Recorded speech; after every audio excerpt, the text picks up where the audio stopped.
Welcome back to Man Down Sports. As you can see from the thumbnail, Charles Barkley had something to say about LeBron James, and he was really in this audio I'm gonna play for you. He was really getting questioned. Now he was fielding questions from some event he was at, and some young LeBron man fan stepped up, very young guy, and I guess challenged him to explain to him how Michael Jordan is still better than LeBron James after LeBron James, and then accomplish all these things and all these numbers, and he blurted out all these numbers. And I don't understand how our young people are getting trained to think like that, but it's like a systemic way of thinking, and it's bad. I mean, it's messed our politics up. It's messed the way we look at sports for sure. And I think that's that's like a seeing how people think like that. It goes into other areas of your life, like how you think about sports. It might just be trivial for some people. It's just sports, but that way of thinking goes into other areas of your life. It's a saying: how you do anything is how you do everything, right? And I think in the military we kind of live by that too, because your physical readiness is such an important part of advancement and how you go up in ranks. It's not just because it's the military and we need to be in shape, but like people who really pay attention to taking care of their body and taking care of even your physical appearance, how your uniform look and how your boots look, as far as shine, how fresh your uniform is, how well you keep it, how groomed you are. Like all of those things go into like how you do everything. If you pay attention to detail to your appearance, and then you pay attention to detail about getting up in the morning and running and exercising and doing calisthenics and doing all that stuff to keep yourself in tip top shape, it's a very good chance that you're going to do almost everything that's important to you, just like that. You're going to put the effort in. Right. So the way people look at sports kind of lets me know how they look at a whole bunch of other things, especially for people who actually follow sports. If you don't follow sports, then, it's not really the same thing. But yeah, I mean, this way of thinking, the way people think, is scary. It's scary. And it explains a lot. Right. It explains a lot. So we go get into it. We go play this audio. Let's see who we got in the house first. Hit them in the house. What's up, man? I see some people was in here earlier because I was going to go live earlier. So I see some comments from earlier. Frankie Fernandez, appreciate you being in here. Shout out to Guan Hoffaday. JB Beezy. Might be the first time I seen you in here. VC, what's going on? What's up, brother? So I got moderators in here. I got enough of them. So let's go ahead and play this soundbite. I was gonna wait for a couple more people in here. Everybody in the comment section, y'all let me know where y'all watching from. Give me a shout out in the comment section. Let me know where y'all watching from. And let's go ahead and play this. Hey Charles, my name is Jordan, which is kind of annoying this question, but now that LeBron is the all-time leading scorer in NBA history with over 39,000 point careers, also ranking top 5 in assists and still climbing rankings in rebounds, blocks, and steals, all while consistently playing 20-plus seasons at an elite level for an old man, winning 4 championships, 4 MVPs, and making 19 All-NBA teams. Who is better, Jordan or LeBron?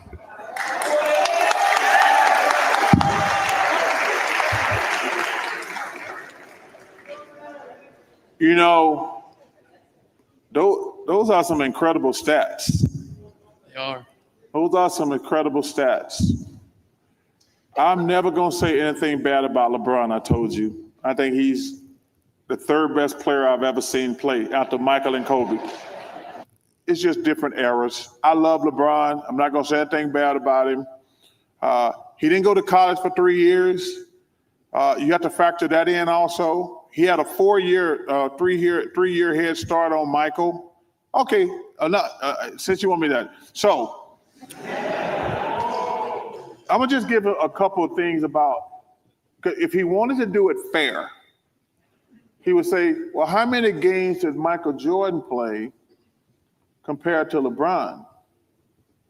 And actually, if you look at the numbers, Michael actually had 5,000 more points in his career, same number of games. 5,000, which is 2.5 NBA seasons. But you have to factor in, Michael went to college for 3 years. And if you remember, he broke his foot his first year, and he retired for 2 years. So if Michael went to the NBA 3 years sooner, not missed his rookie year with a broken foot, and not retired for 2 years, he would be the all-time leading scorer. Can I say one thing? Sure. Did you ever look at how many shots Michael Jordan took and how many shots LeBron took? I did not. Michael Jordan. They were both gunners. Michael Jordan took way more shots. Well, that was his job. So and let me tell you something. LeBron, we compare him favorable to Magic Johnson. He's a more of a triple threat than Michael was. I'll agree with that. But let me ask you a question. I want you to be honest with me in your heart. all right. If you had one game and you said, I need to win game 7, would you want LeBron, Michael, or Kobe in one game win all?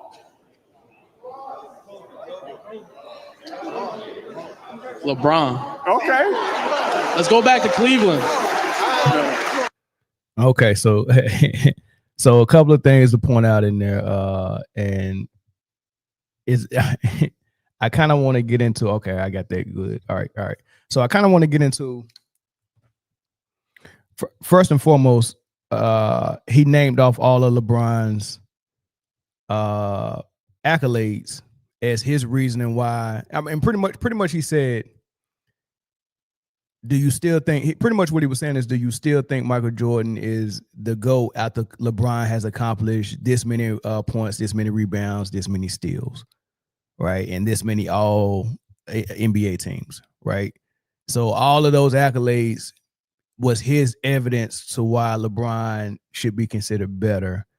And he was asking Charles Barkley, have you reconsidered your thoughts on that, right? And I'm gonna get into that, but I do want to shout out everybody that's in the comment section. Lady Marie said Minnesota. She's watching from Minnesota. VA 64 Sim, appreciate that. Canada, Mark Rob, Canada, that's dope. Hit him is in Los Angeles. Baltimore, Bruiser Sue, shout out to Baltimore. B More on the heavy goop. Flint, Michigan, in the house, right hand cam. My boy Floyd, what's up, man? Oceanside, California, right up the street from me, man. What's up? Thailand, wow, we call it Thailand. There was a lot of thighs out there when the Navy pulled in. Salute, Alpine's finest from Alpine, Alabama. Man, y'all in here, man. Yeah, that's dope. That's dope. All right, so this is what I want to get into though. Because I think the young boy thought he was cooking and he really wasn't, and it's just really talking points that he got from ESPN. Like, you know, he named that out. He lists all those things, and Charles Barkley, who admitted that he doesn't look into those things, he was like, "No, I haven't looked into the, you know, how many shots they made," because Charles Barkley is not a person who made his career off the GOAT debate, so he's not studying it and finding every loophole that he can find to defend his guy or to justify why he has his guy as the greatest of all time. He's not doing that, right? That's something that Shannon Sharp, Nick Wright, and maybe Skip Bayless would do. They would go in and actually study everything and find everything they can to support their guy, right? So when the boy was like, "Yeah, have you considered that Mike took more shots than way more shots than LeBron," which people think that's cooking, right? So Charles Barkley tells him that the accomplishments that you named out, when you take both of those guys in the same amount of years, LeBron didn't have more points than Michael Jordan at the same amount of years that they played, which I think Michael Jordan played a total of 15 years on paper, right? But as far as in terms of games, that might look different because, like he said, he missed the second season with a broken foot, and then his first year in with the Wizards got cut short, and then the year he came back from retirement, he came back with only like 18 games left in the season. So it's so he got 15 years, but 3 of those years were not 4 years or not years at all, right? So he really played about 12, and if you add everything up, it's about 13 seasons. But we'll say 15. So pretty much LeBron at 15 years and Jordan at 15 years, Jordan still had the stats over him, which is what Charles Barkley rebutted with. And the kid said, but yeah, he took more shots. And the first question I got is, do you know what it means? Because people will say things and it's not linked to something that they'll say something factual, but it's not linked to something that's making a point or proving a point, right? So you say that to say what, right? So what does it mean that I took more shots than you? Or are you saying that I'm a worse shooter than LeBron? I mean, you're saying a fact, but it's not anchored by nothing.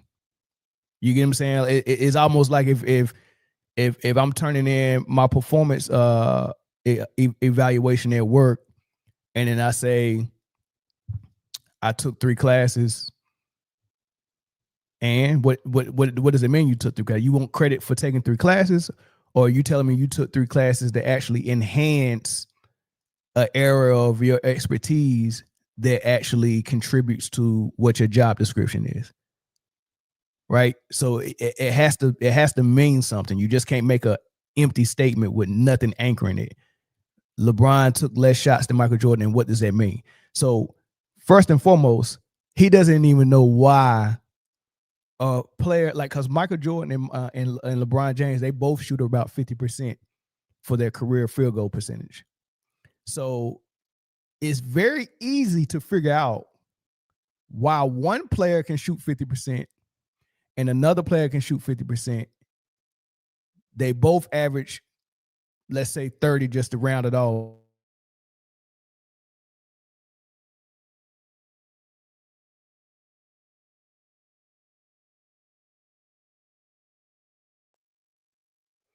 How is it possible? And like I got some internet issues right now. Hold on. I might have to cut my little thing off. But let me know if my sound is good, y'all. Or if my picture is good. Put a 1 in the chat if my sound is good. My Wi-Fi just started glitching.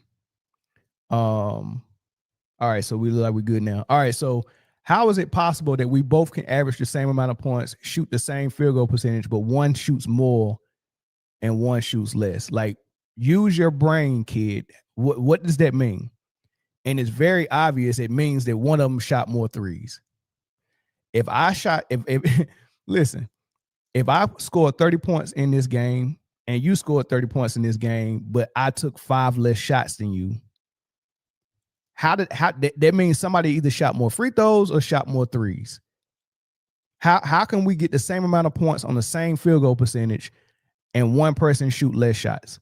That means he's shooting more threes. Common sense, right? So, all right. So, but before we even get to the threes, I want to take his logic of him saying you have to reconsider that LeBron is the GOAT because he have all these accolades that he's accumulated over time. And what I would have asked the kid if I was Charles Barkley is, who do you think is the better player or the better point guard, Steph Curry or Russell Westbrook? Right? And for every LeBron fan that's in here, just the LeBron man fans, I want you to tell me who the better player is between Russell Westbrook and Steph Curry really quick. Put Curry if you think Curry, put Westbrook if you think Westbrook. I'm gonna give y'all 20 seconds. Put Curry if you think Curry is the best. Put Russell or put Westbrook if you think Westbrook is the best. I see 2 Steph Currys. right? Do I got anybody else? Another Steph Curry. I got one Westbrook from OJ Matthews. I got another Curry. Where we at? Where we at? Curry. Where we at? Another Curry. Why is no one saying Russell Westbrook? Why is nobody saying Russell Westbrook? Because when you watch them play, it's obvious who the better player is, right? But when you pull up their stats, this is Steph Curry as of right now and Russell Westbrook. And Russell Westbrook could keep this number going higher and higher if a team would sign him right now. But it looks like Steph Curry might catch him probably halfway through this season in points.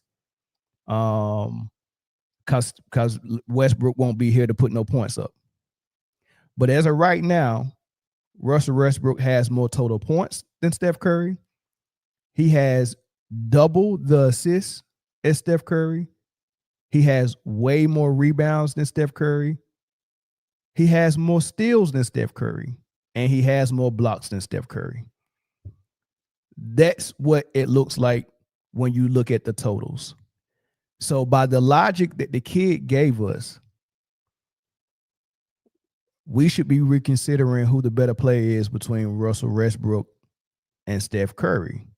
Now, for everyone who said Steph Curry is the best, what do you think about the graphic I just showed you about the total points? Westbrook is better than him in every category. He has more points than him, more rebounds, more steals, more assists, more blocks. That's every stat. Did I miss one? Turnovers? Steph got more turnovers than him. The turnover king, Russell Westbrook, I think Steph got more turnovers than him, right? So we've already showed you that that's a flawed way of viewing who a better player is by looking at their all-time stats, especially when one played 15 years and the other one is on his 23rd year, right? Now, how can one average the same amount of points on less shots? Or how can someone get to the all-time list of in scoring on less shots, right? How can you pass me with less shots? Or, how can you, get the same amount of points as me all the time with less shots? Well, it's more threes. Let's also take into account, I just want to take Steph Curry, for instance, right? Since we're talking about Steph Curry and Russell Westbrook. If you look here, highlighted, it says Steph Curry has more three-pointers made than Russell Westbrook.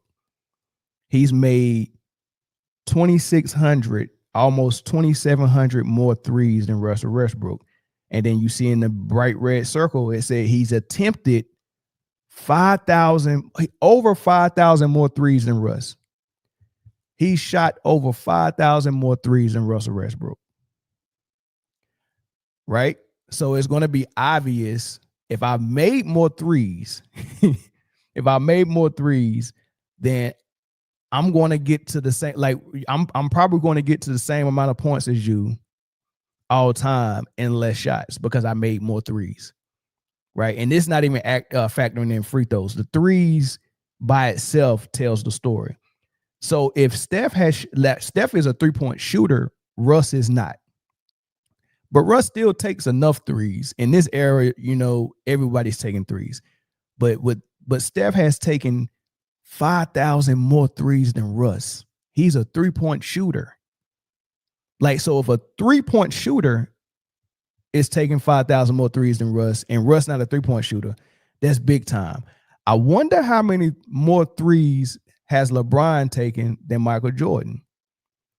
And if you look down there, LeBron has taken 5,500. I'm sorry. He's taken 6,000 more threes than Michael Jordan because Michael Jordan rarely shot threes. He probably shot 1 or 2 threes a game. LeBron and Steph both are taking about 7 to 8 threes a game. Well, LeBron might be taking 7 to 8, but I think Steph might be taking 10, sometimes 12 threes a game. Right. And you're taking them. And if you look at the top in the green, it says LeBron has made over 3,000 more threes than Michael Jordan. 3,000. It's insane that the gap between Steph Curry, who's a great three-point shooter who shoot them at a high clip every game, the gap between Steph and Russ and the amount of threes taken is even less than the gap between LeBron and Michael Jordan. So it's if Charles Barkley ever would have looked into this, he would know it's very easily explained why LeBron reached the same amount of points as Michael Jordan with less shots. But Michael Jordan did it in less time. Like I've played less games than you in less years than you and got more points, but you did. And the rebuttal for LeBron fans is, yeah, but LeBron did it in less shots. What does that mean? Like, what does it mean? Tell me what it means. When someone tells you, but LeBron did it in less shots, ask them, what does that mean? Does that mean that LeBron is a better scorer than Mike or a better shooter because they shoot virtually the same field goal percentage? And Mike is taking long twos and jump shots, and LeBron's taking layups and dunks mostly. So if your layup and dunk is at a 50% clip, and my long jump shots is at a 50% clip, what are we saying?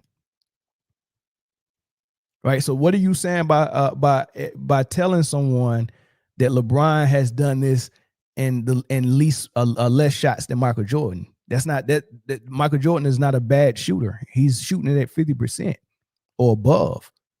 He might be at 49 or 50% for his career now because his Wizard years, those 2 years kind of dropped his averages down a little bit, but he was at about 51 at one point. He's always shot a high clip. The only and Kobe is the same player that shoots the same shots from the same spots, and his was at about a 45, 46% clip.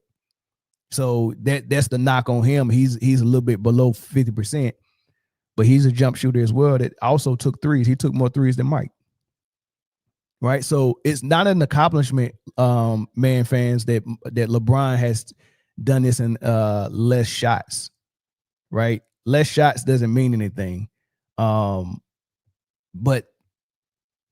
yeah, I mean, I just don't understand why people thought that was a flex. It's not a flex at all. I'm gonna open the phone lines up. I'm gonna get to some of these comments really quick too, because I want to hear what y'all think. But I'm gonna open this phone line up. Let me see if I can get this thing set up. But yeah, that's not the flex that everybody think it was. Yeah, he's done it in less shots though. But what does that mean? You didn't even look into it. You didn't even look into it. Like, you got to look into these stuff. You just can't say it because you heard Nick Wright say it, and you can't even explain it. Like, you can't even fight with those talking points because you didn't create those talking points. They're not yours, and you've never looked into this stuff, right? I think it's insane. I think it's insane. That's like going to go do an exorcism and not knowing God, and you using His name. Them demons gonna be like, dude, I ain't gotta listen to you. You ain't got no authority. You're not even connected. You're not even connected. All right, where's this phone lines at? Phone line is on the screen. Let's get to these comments really quick. Let's see. I'm gonna scroll these. I'm gonna put the phone number and scroll it. Let's scroll the phone number at the bottom of the screen so I can see these comments as I bring them on screen. All right. RT the brand said efficiency means a lot in the league. Yeah, but they're both shooting it at 50%. So that's debunked. That's debunked. Westbrook better than Steph, and MJ better defender than LeBron. Kevin Durant is always praised for his efficiency. Yeah, but we're not discussing efficiency. He thought he was. He thought that because LeBron got it in less shots, that mean he was more efficient, which first I got a whole show describing what efficiency really is, because it's not field goal percentage. So let's say field goal percentage. He thought that he was flexing, saying that LeBron had a higher field goal percentage, but he doesn't. It's the same. So the only explanation on why he did it in less shots is the 3-point disparity. He's hit and took more. He's took and hit more threes.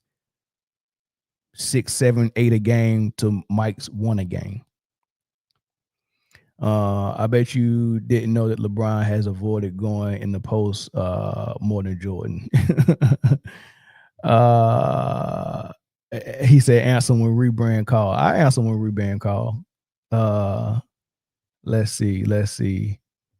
Armand Smith, MJ is a way better scorer than LeBron. That's not even a conversation. Of course, we all know that. Sly, LeBron has recorded.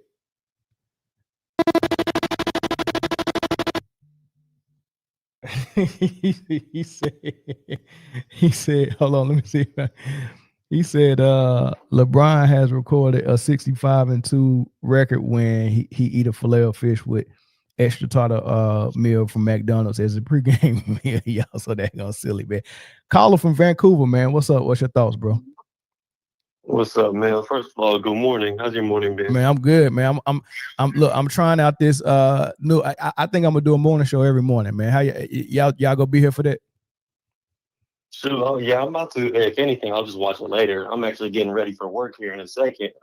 So I got to make it a little short and quick. Okay, go ahead. So I just want to say it's when we look at just like the GOAT debate, I feel like just the goalpost has always been changed for LeBron when they're saying, "Oh, look at all the cumulative stats he's racking up," which is great. Don't get me wrong, but it's never been about that. It's been about what did you do at your best and how dominant you were.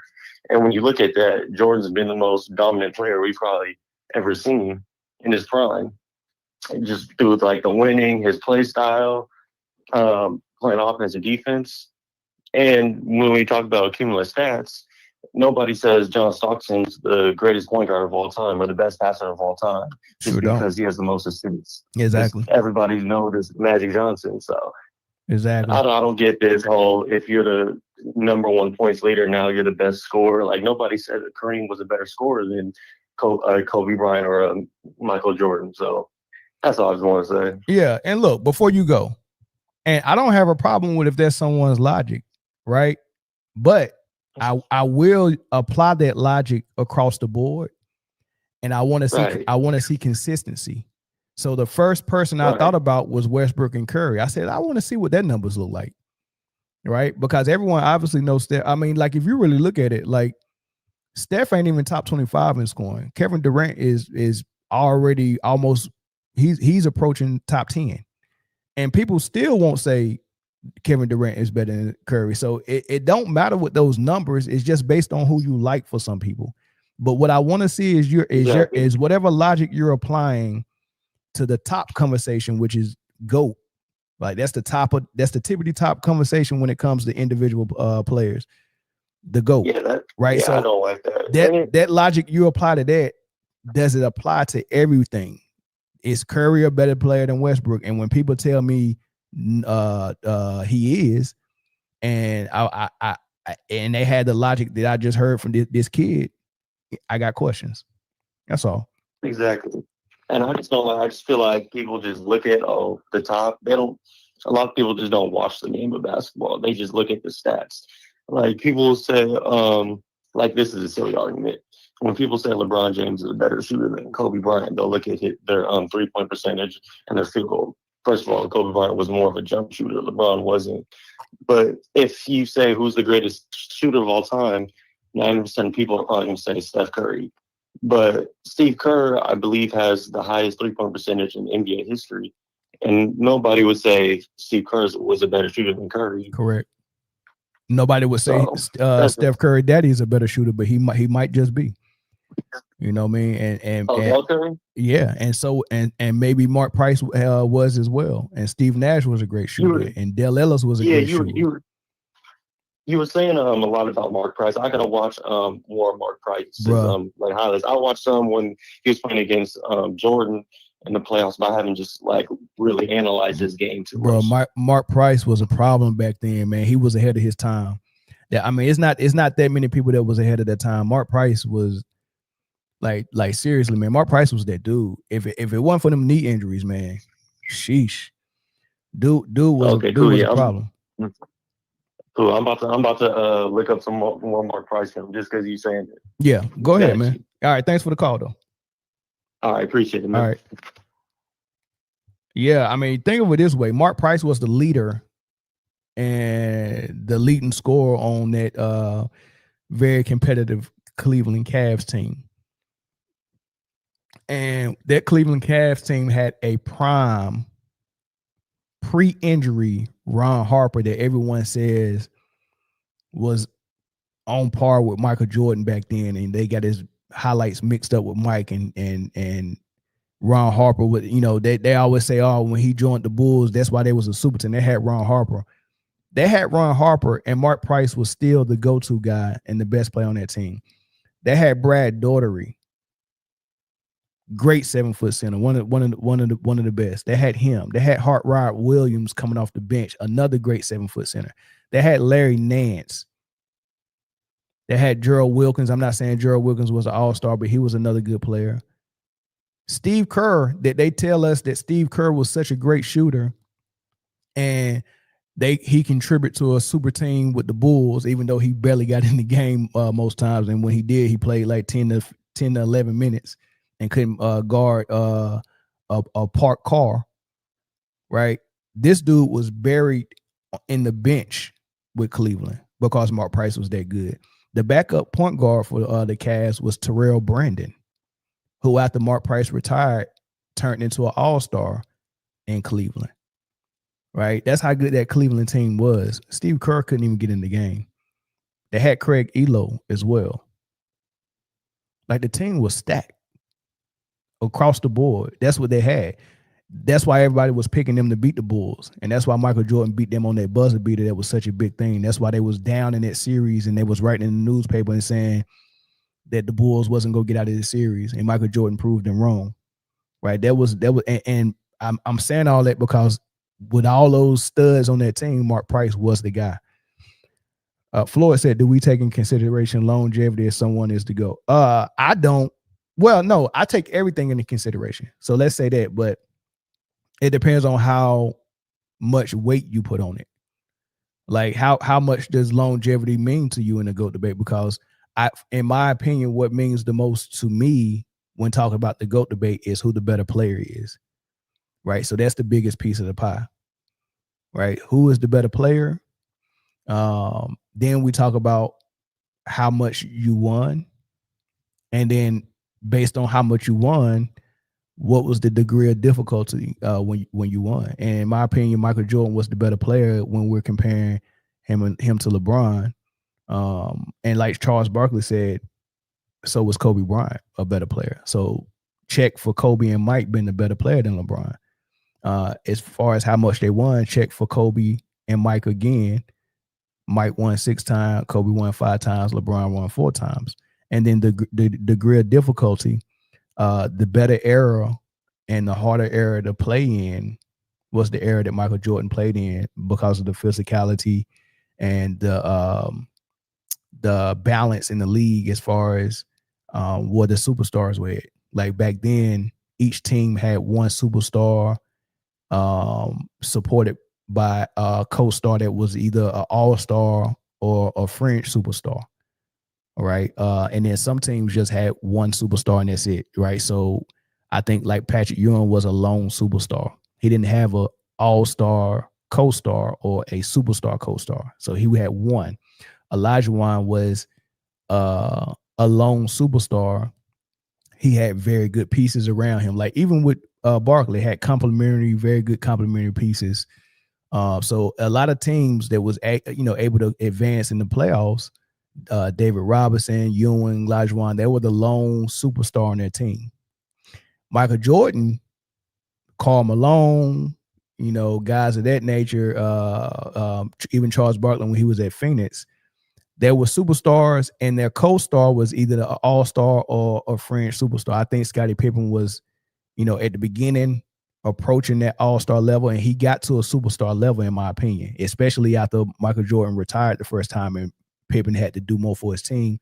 I think he emerged as a superstar. I really like Pippen, so I would give him credit for being a superstar. Probably not the whole time he was with the Bulls, but he performed at a superstar level. So let's say Mike had himself as a superstar and Pippen. Charles Barkley had himself as a superstar and Kevin Johnson. Karl Malone had himself as a superstar, and John Stockton, right? So you either had a one superstar format with a very good supporting cast, like Olajuwon, Sam Cassell was very good, Kenny Smith was very good, Robert Ory was very good, Clyde Drexler was very good, even though he was past his prime. That was the second ring they got. The first ring that had Mad Max, Vernon Maxwell, very good player, right? French All-Stars, probably all of them, but they played a different type of style. David Robinson, he had had Dennis Rodman for some years. They had the best record in the league that year that Hakeem embarrassed David Robinson in his MVP season. David Robinson got MVP, best record in the league, got embarrassed by Hakeem, and the Rockets was a 6 seed that year. A 6 seed. So, that was the format. I think that was more balanced. The rules and the way they officiated the games and the way the teams played the games was a tougher era to play in, right? And then when you come to Kobe's era, it was like the tail end of that. It was still similar. You either had Kobe, Shaq, two superstars, or you had Tim Duncan, David Robinson, two superstars. It was a lot of that going in the West. Or you had the one superstar like KG. That's why they could never get past these big boys. Or Chris Webber in Sacramento with a great supporting cast. His was more similar to what Hakeem had. Dirk, same way, one superstar, great supporting cast. It was like that. Iverson, one superstar, great supporting cast. But never did we see three superstars in their prime on one team, which is what we seen from LeBron to get his first ring. Three superstars, three of them in their prime on one team, on top of like when Hakeem got Clyde Drexler past his prime. That was Clyde Drexler trying to get rings in Portland and failing and saying, all right, before I retire, I at least want to get back to the finals. They traded him to Houston. He got a chance. He was past his prime. He was the number 2 for Hakeem. When Ray Allen did that with Miami, he was a superstar. He said, I want to get another ring. He goes to Miami. The Miami team was so good. Instead of them doing what Hakeem used Drexler for in Houston as his number 2, Ray Allen was on a stacked team that was so stacked that he went to the bench. He left as a starter from Boston and went straight to Miami and was like, this team's so good, I'm going to the bench. So now they got a superstar past his prime, but still in great shape, not injured, and one of the best shooters in the league, coming off the bench with 3 superstars in their prime in the starting lineup. Right? So what Ray Allen was in the 90s would have been someone's number 2. He was LeBron's number 6. Let that sink in. So not only are you stacking the deck in the era LeBron played in, the rules was changed. So we ain't got to get through no physicality. Freedom of movement. Entertainment. So not only is the super team era, it's the weakest era. And this came out of the words of the Adam Silver, the commissioner. I watered the league down on purpose for skilled guys like Steph Curry, because I think that's a better brand of basketball. So the degree of difficulty of the eras go to Michael Jordan and Kobe. So they got more rings. They're the better player in a tougher era. Then they're the better defenders. I think that closes the case. RT the brand, call in. You'll be the last caller. The number is scrolling on the screen. Call in, my boy. Let's see what you think about everything that just been laid down to you. Call in, my boy. Easy day. Call in. I ain't never had to beg nobody to call in before. He ain't gonna call 6-4. All right. Well, we'll move along. He ain't go call. Hey, but hey, it is what it is, man. Y'all want to see that? Y'all want to see? Can AI make calls? I'm pretty sure they can, man. I'm pretty sure AI can call. I mean, but you know what? If you ask AI who the GOAT is, it won't say LeBron. You know what? I did ask AI this though. New geeks. I was asking RT the brand to call in. He seemed very talkative, so I thought he might have a good perspective that he wanted to share with the group. But I did ask AI if I asked him two questions. I said if I wanted to win in the NBA, what's the best offense to run for my superstar? And then it gave me this answer, basically saying equal opportunity offense where everyone shares the ball and everyone can make a play.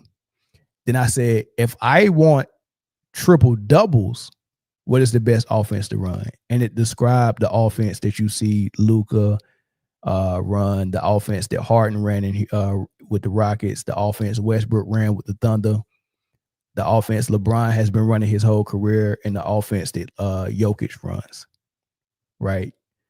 Jokic to a lesser degree, right? Because he's not, I mean, he's a point forward. I mean, so yeah, throw Jokic in there.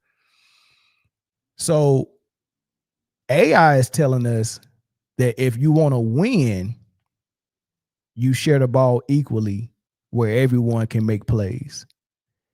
If you want the triple doubles, you let just that one player be responsible for getting majority of your team's assists. So one offense is better for triple doubles, which when you get triple doubles and close to triple doubles, then you get consideration for MVP every single year. But if you want to win, you wouldn't run that. And I've been saying that so long. I was like, dude, people that want these stats and these triple doubles and they want their cake and eat it too. I want the stats, the triple doubles. I want to micromanage the offense. I want it to be centered around me, but I want to win championships. So what ends up happening is that if you want to run that offense, it's really self-serving, and you put the onus on your teammates to work much harder to get the win. So I'm like, man, if like we could get this win easier if you don't run that offense.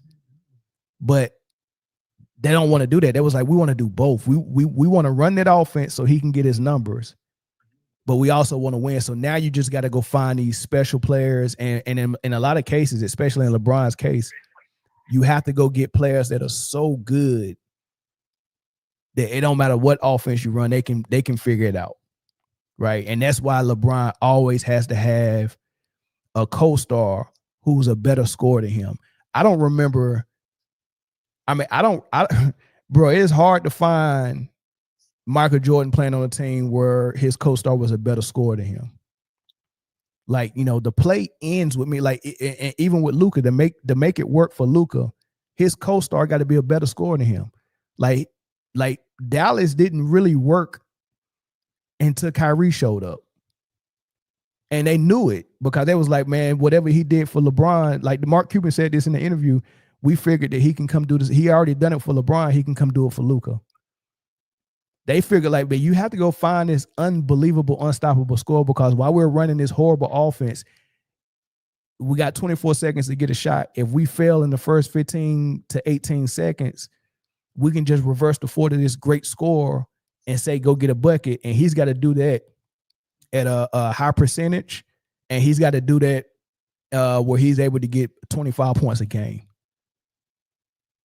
You putting a very hard burden on your co-star and the rest of the players, because the rest of the players have to actually play defense for these guys. Like, because when you run this type of offense, notice everyone who runs that offense was questionable on defense. And it's because the mindset is very hard for a player to say, I'm doing everything on offense. When do I get the rest on the floor? And they usually take the rest on defense, because somewhere in that team, the philosophy has been he's doing so much. I mean, the least we could do for him is let him rest on defense. So Harden, Luka, Jokic, Westbrook, LeBron, when they all played that offense, they rested on defense. So now the other four players got to play defense for them. I heard Jason Kidd in the press conference when Luka was on the team. We got to do a better job protecting Luka. This is your best player. Why you got to protect him on defense? Carlo, Nino, what's up, big dog? What's up, man? I just got a little pushback on you. You know, I got to push back, man. On the super team thing, I don't think Chris Bosh has ever been a superstar now. But I get the point can still stand for me on the super team because I don't believe you have to have 3 superstars to be a super team. I believe there's other factors. But I would just say on the Chris Bosh point, was he working his way to it? Maybe. Maybe now. It could have been possible. I ain't going to take it. It's not a big point to make, but I don't think he ever reached that level of superstar. Now, Wade was certified. Wade was certified superstar. But I don't know about Bosh. And Wade was injured after what series did they say Wade was injured? He got injured at the end of Oklahoma series. That's why he probably didn't have as good a series. I don't hold that against him because he was hurt and he still balled though. But the point, I mean, you know, they was a great team. So I'm not taking, it's not a big point. That's not even my main point. I just think we get a little carried away with the superstar tag a little bit, but I get the point you make. I was saying, did you see what LeBron said about the way they played, the way he played that when he came out of high school, he didn't have the ball in his hand as much. And I thought about it, I always thought this. He said that he played, everybody come down, they run sets in the system. He said that they put the ball in his hands and told him, hey, everybody can't make plays in the NBA. You got to make the play. You got to initiate the offense. And I think about James Harden when he was in OKC. He didn't really play freestyle like this, like he did now. I'm not sure about Luka. I ain't really followed Luka the whole time. Westbrook, for some reason, he always played that way, even with KD on the team. He just played kind of, it's my turn, your turn. So I think they put him at point guard and what did that. What do you think about Bron saying that he didn't play that way till he got to the NBA? I don't think nothing about it because what I'm describing is that he did play that way in the NBA. I don't care what he did before the NBA. He did. I'm describing what he's playing like in the NBA and why his stats is what it is and why it means nothing and why it actually makes it harder for you to win. Right. So so the reason why he's playing that way is to no effect to me, because if we do know that Michael Jordan played that way when the Bulls couldn't get out over the hump. Michael Jordan started taking it. I guess they put the ball in his hand as a point guard, and his stats exploded even then. But it was a horrible way to play.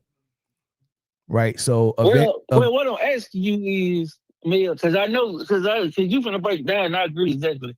I want you to break that down, what you finna say, but what I'm asking is, because you said this now, I remember you said on the show, I was listening, and they was asking about Kobe's immediate success, and you kind of agreed with that. You said that Kobe, and I agree with you, Kobe was just as good as AI, which AI is my favorite player. You had a little slammed on that. But he had to, he came into the system and he could have played, but the coach was stubborn. So it kind of benefited Kobe in the long run when Phil came and he actually had to fit in the system and he still could do his thing versus they put the ball in AI hand too. Like, hey, we ain't really that talented. And I think Kobe could have done that what Bron and AI did. But you said it yourself, it's not, when you think about it, it's not the best basketball for winning, which I agree with. They made it work kind of some type of way, you know, but what do you think about players? Because this is what Bruce told me. I think Bruce thinks every coach has a system. I disagree with that wholeheartedly. So what do you think about that, though? My pushback that Phil was able to get to Kobe and Mike early and implement a system versus Some coaches just get their players the ball, tell them, hey, Yeah, I mean, Phil was able to get the Mike and Kobe early. I don't know if you would call it early though, because Kobe did have Dale Harris for his first 2 years, or maybe his first 3 years. first three. First 3. And Mike did have a couple of coaches, and I think one of them was his good friend, and I forget his name. He hired him in Washington, but his name is escaping me right now. But Doug Collins. He had Doug Collins some years, probably maybe 3-4 years, and he had somebody before Doug Collins. I can't remember who that was. So Mike had some people before Phil got there. So I wouldn't say he got him early, but he did get him early enough to change his way. But Michael Jordan did play the style of basketball that I despise. I hate that style of basketball. But if he would have kept playing that style, he would have passed Wilt with so many numbers. He would have passed Magic in the city. He definitely was go past Kareem in scoring. But he probably would have had one ring, because it's hard. It's so hard to win like that. And you need so much help and so much superstar talent around you, and so much all-star talent. You need the world to make that work. That's why LeBron's entire career has been centered around who is coming to help LeBron. LeBron needs shooters. LeBron needs this. LeBron needs that. Think about any other superstar that didn't win, and I want you to think that we ever say they need. LeBron is the only superstar I've heard that for. He needs. But every other superstar, it's you couldn't do it. You wasn't good enough. Right? When Kobe was playing with Luke Walton and Smush Parker, he wasn't good enough. He was jacking up too many shots. He wasn't playing with his team. Nobody said he needs. In my defense, Mary, I know you ain't know me back then. I swear I was seeing it. I'm like, hey, this dude. But then you making a great point. Do you see, and your point is very valid. Do you see what Kobe did with a certain team? I ain't even talking about the winning, because I'm talking about 80 points, averaging 40. So yeah, but nobody cares. But also nobody cares. Nobody measures a player by how much they was able to do with the least amount of, or like with a sorry team. Like nobody thinks of, like, when I'm thinking about a player and how good he is, the last thing I think about is his teammates. I'm just thinking about him. And I'm thinking about what I've watched on the floor from him to determine how good he is. But for some reason with LeBron, when we want to explain how good he is, the first thing we say is he had a sorry team in Cleveland and he got him to the finals. Like you have to take his teammates and lower them to raise up LeBron. And I've never seen nothing like that before. Like, he's good because his team is sorry and they went far with this team. Well, Iverson team had least players on it than the Cleveland team, and he took them to the finals and won a game against a Shaq and Kobe Lakers team. This is in the playoffs where they swept everybody in the West, and the West was like 3 times better than the East, and he had to get through players like Tim Duncan and Karl Malone and Dirk, and like these teams were stacked. Sacramento, he getting through these stacked teams in the West, and they didn't lose one game. They imagine sweeping first round, second round, conference finals, and then getting to, like, you swept the West, and then this one little Iverson kid got game number 1 against you in overtime by himself almost. Like, Iverson got in the way of them having the first and only undefeated playoffs that we've ever seen. That's dominance, but they lost 1 in the playoffs, right? That's dominance. And Iverson got a win with a lesser team than LeBron. LeBron didn't even get a win with that Cavs team against San Antonio. He got swept. But this is what people use to elevate him. Reggie Miller got a team in Indiana to the finals, I think twice. Jason Kidd got a team in New Jersey to the finals twice. He did. Okay. Allen Houston got a team in New York to the finals. I mean, I'm not as big on the 8 straight finals because I do believe that the East. The East wasn't good. It wasn't great teams in the East to me. The Boston Celtics. Boston Celtics was, but KG got hurt, so it's hard to, you know what I'm saying? That first year they had James Pose in them. I go to the bench too when I'm talking teams. That team was stacked, but KG got hurt, so it's hard to say it was just great teams. Just Yeah, that's the definition of a very good team. But I mean, and a very good team is good. That's all you need. A super team, you don't even need a very good team for it. That's my point. If your team is a super team, you don't need that much, right? Like, put it this way. Like, the police force are heroes full of regular people. They're just regular people that sign up to be a police. Hey, I want to be a police. You know, teach me how to use this gun. Teach me how to use the baton. Teach me how to use a shield. Teach me some little hand-to-hand combat. Give me some mace, right? And then we can practice how we're gonna clear a house. You know, we bust in the door. I go right, you go left. I go high, you go low. Right? We practice all that stuff, right? Regular people need to practice stuff like that. Like, we need to do a lot. We got very little margin of error. We can't make a lot of mistakes. We have to be on point. So we have to practice, and then we need other enforcement. We need guns and all that stuff, right? But a team of superheroes like the Avengers, like if I got Superman and freaking X-Men, 2 X-Men, do they need a gun? Do they need practice?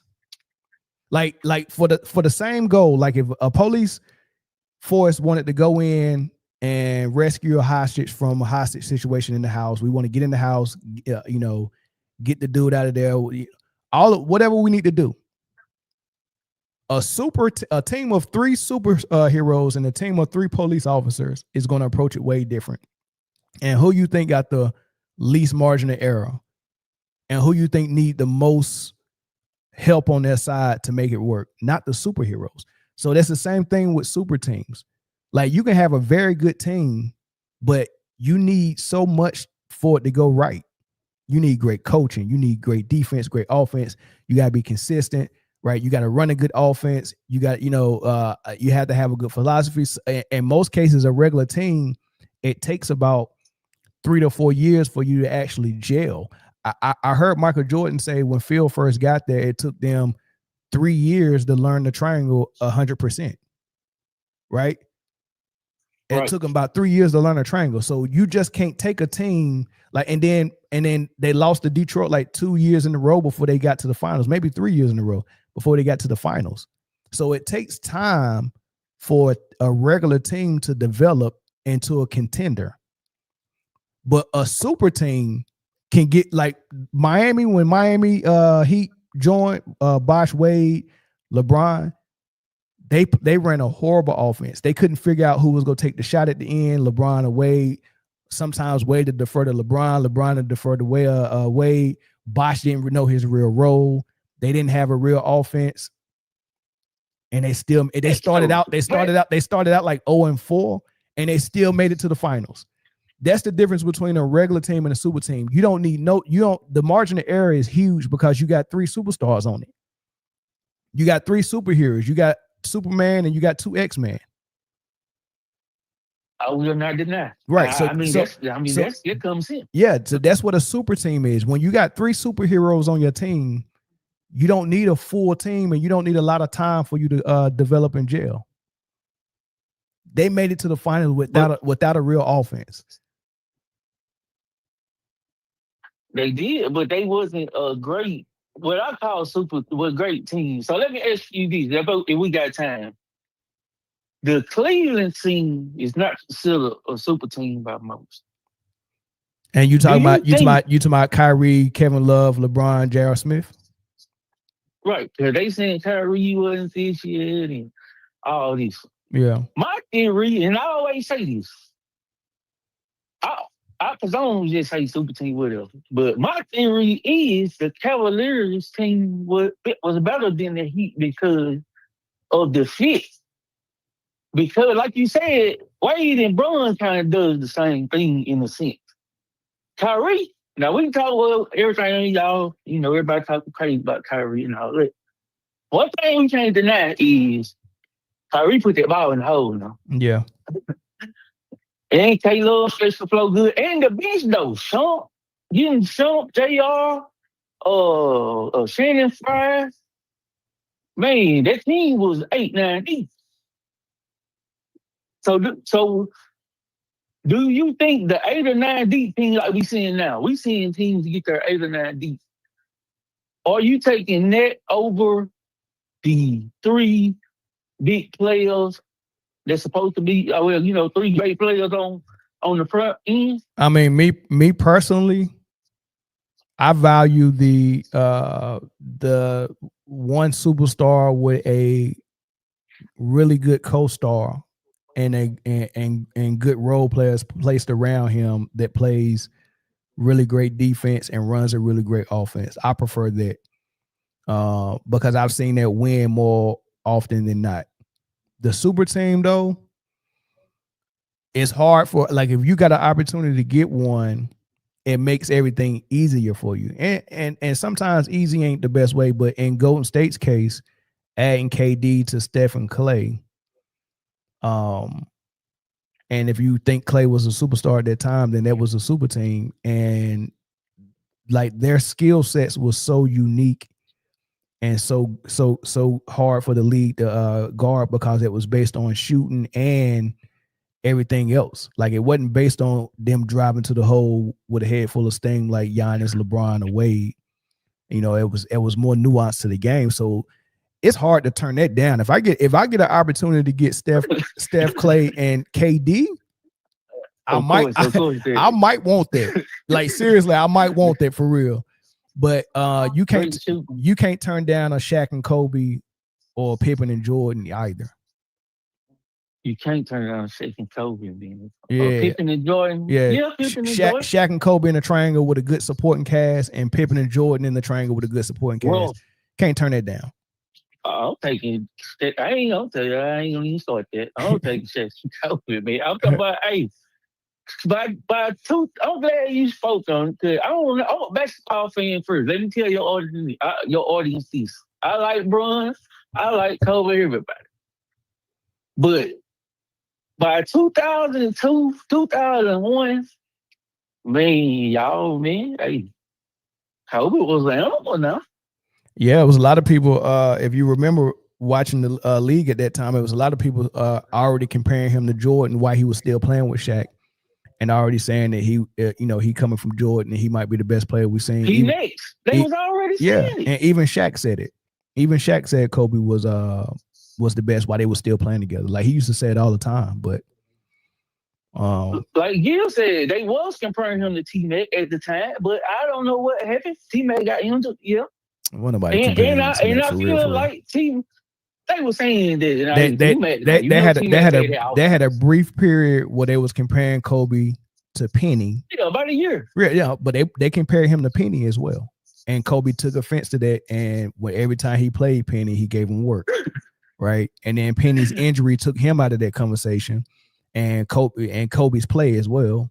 And then they had a small time where it was like, oh well, Kobe and T-Mac, and that was proven to be not a real conversation either. So it was brief. No, but the clip I sent you though, I told you what happened, bro. And you seen, I sent you the clip back in about a couple weeks ago where Kobe said he got that stuff from MJ, and Bron didn't have it. Say they were doing something, and I think it was at the Olympics.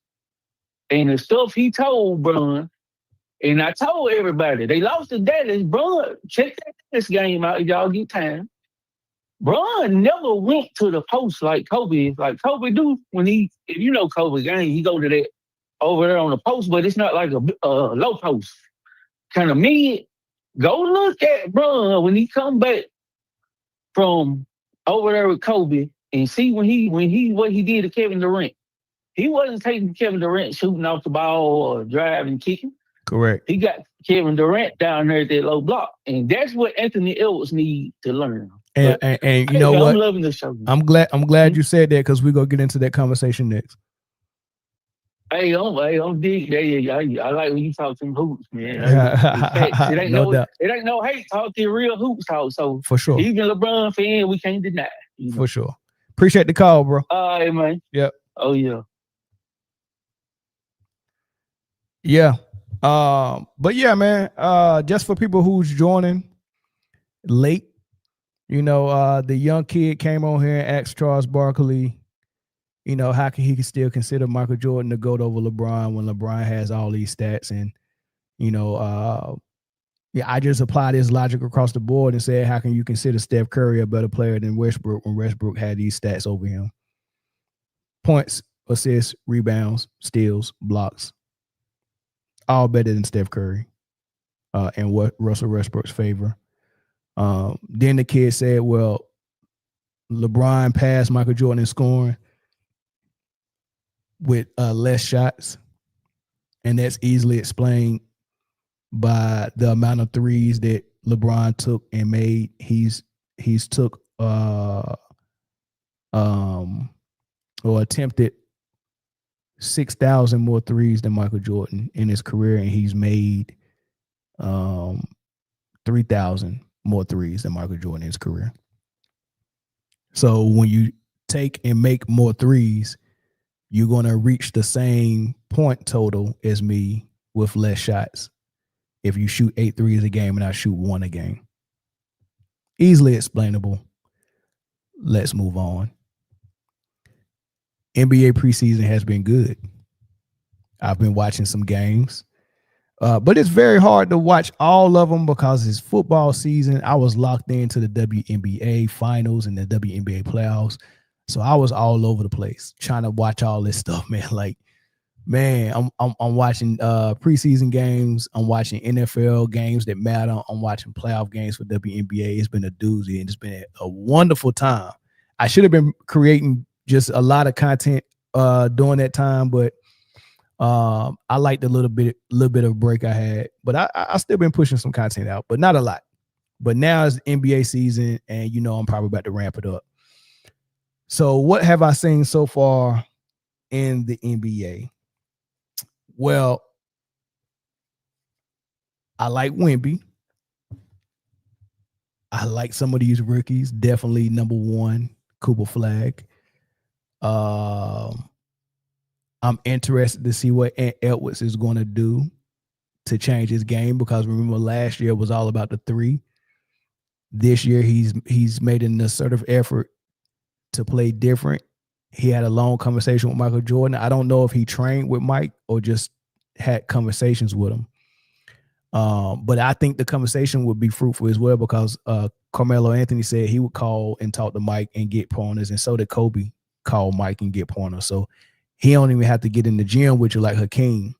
He could just look at you and just, look, this is what you need to do, especially for a guard like Ant Edwards, who has uber athleticism like Mike had, and also a good touch where he could develop a really good jump shot in mid-range. So it looks like he's going to be concentrating more on the mid-range and the post, the way SGA did against him and put him out of the playoffs and got to the finals and won, right? So now he was like, man, dog, maybe it's not all about the 3.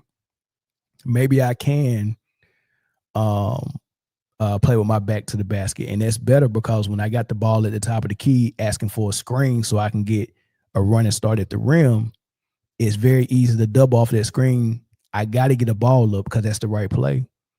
And once I get a ball up, I'm not always going to get it back. Now, it might create an action where we have some 4-on-3, but at the end of the day, they're taking the ball out of my hands. So why would I want to come up and ask for a screen at the top of the key every play to start my offense? What I could do what SGA does and either get the ball in the post, mid post, high post, on the elbow. I can move without the ball, come off screens, catch and shoot. Or every now and then when it's time to take over in the fourth quarter, now I can get the ball at the top of the key, no screen involved, because everybody know I'm taking this shot. Right? That top of the key, give the ball to your best player, that is best suited for clutch time. and not just clutch time in the final minutes of a game, but sometimes clutch time is, oh shoot, this team is on an 8-0 run. We need a bucket now. Right? Let me get a bucket just to stop this run and get us back on track. Right? A lot of times Phil Jackson used to tell Mike and Kobe, not yet. Don't take over this game yet. It's not your time yet. Don't take over. Because he wanted the offense to run and he wanted everybody to get involved because he knew he was going to need them down the stretch. Because if it's just MJ, it's going to be easy to figure out down the stretch and guard, and then all your lesser players are not going to be in rhythm to be able to help you. So you're the best player. I trust that you can take minimal shots and still be ready and get microwave hot in the fourth. But I can't trust if you're getting all your stuff early and your team is going cold, that they're going to be ready in the fourth. So get them involved and ready early. You can take over in the fourth if we need it. Right. So that's important, right? So let's start with let's go over the preseason and what we're seeing and what we expect with some of these teams. But I want to start with the MVP, and I want to play a soundbite of Kenyon Martin, Iman Schoenberg, Darius Miles, Rashad McCants. They got a podcast, and they all was talking about it. And this is how that conversation went. It started from who do you think the dark horse MVP is going to be, and then it turned into Anthony Edwards conversation. So what's your dark horse on MVP? MVP? Okay. Luka, man. Luka. Okay. Fire 15 now? I would say Luka. 15? Luka. But is that really a dark horse? Or, Yeah, because he ain't really. you know what? 19. He's good. 11. If people stop hating on him, I'm going Kevin Durant. MVP. Yes. I think Houston gonna do something, bro. I really do. And I think he gonna drive that ship, dog. I really think he should. Now that's who I thought they was going. I thought y'all was gonna bring that up when I said this. OKC, who's their problem? I said it. Oh, I you said did Houston. I said Houston. Okay. Houston go get them. They're the only competition out there I think Dallas. in the West. Until Kyrie You get say healthy dark horse and you don't like Luka, I go AD. for MVP. MVP. A healthy AD. I'm with you on that. I'm with you on that. In Dallas too. Yeah. I'm so curious on what Anthony Edwards has been doing in his workout, because if this man learns to play with, I keep saying it, if he learns to play with his back to the basket, bro. It's different. It's different. It's a whole different Anthony Edwards. He already can play the step off James Harden game. I didn't know his game was so similar to James Harden. Free ball. Yeah. Oh my God, you just don't care for You were me. saving He need to know how to play on the spot. Like you said, back to the basket. Well, Yeah. Like a spot. Because like Melo, that Melo double give it team to bothered me him. right here. I'm in this phone booth and I don't need all that. Yeah, and it keeps the double teams away. It keeps all the extra setting up. It's like, nah, I'm gonna set this up, and the moment y'all start tilting, I can start my move. As soon as you cleanse, I'm gonna start my move. Like I don't have to dribble. He done lost the ball and misstep just trying to keep his dribble alive because his usage is up throughout the game. And I'm like, bro, if he start playing with his back to the desk, it's trouble. He becomes more efficient. He's trouble. I mean, he's one of them guys that it's like you just don't want the rim to get big for. So they started saying the question was, who's your dark horse MVP? And I guess Kenya didn't understand the question at first. He said Luka, which is not a dark horse because just based on the way Luka plays, you know, he plays triple-double basketball, so his numbers are always going to have him into the discussion. The only reason why he gets left out of the discussion before the All-Star break is because his teams are never performing well enough for him to be in the conversation, but his numbers are always there. Jokic plays triple-double basketball as well, so his numbers is going to be there. So when you look at the preseason favorites for MVP, Vegas and ESPN and Bleacher Report, they're always picking Jokic and Luka. Like I think if you want to look at it for the last 4 to 5 years, 1 and 2 is going to have at least Jokic or Luka or sometimes both every single time, just based on the triple doubles. Like they've turned the MVP voting system into points, rebounds, and assists. Those stats are king.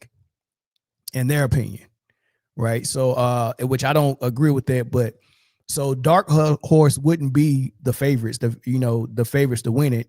Jokic and Luka's probably still the favorites. I look at it now, and I'm pretty sure. I know it's Jokic for sure, but I'm pretty sure Luka's top 3. So that's not a dark horse. Dark horse is someone who is a long shot to win it, right? And then he said it's a possibility that Kevin Durant, which is interesting because this Rockets team has a real opportunity to be good. And if it's being led by Kevin Durant and he's able to stay healthy, he in his big age has an opportunity to be in that conversation. Then I heard Anthony Davis. Wow, that is a big dark horse. Can he stay healthy? And man, if Dallas is doing that thing with no Kyrie, that means Anthony Davis has got to be balling out.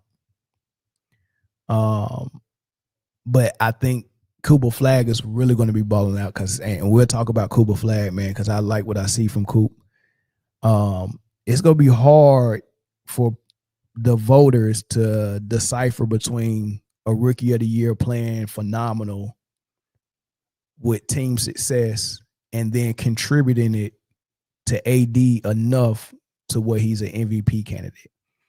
I think the performance and what we might see from Flag might take votes away from AD because they're going to look at it like, man, he's really got help.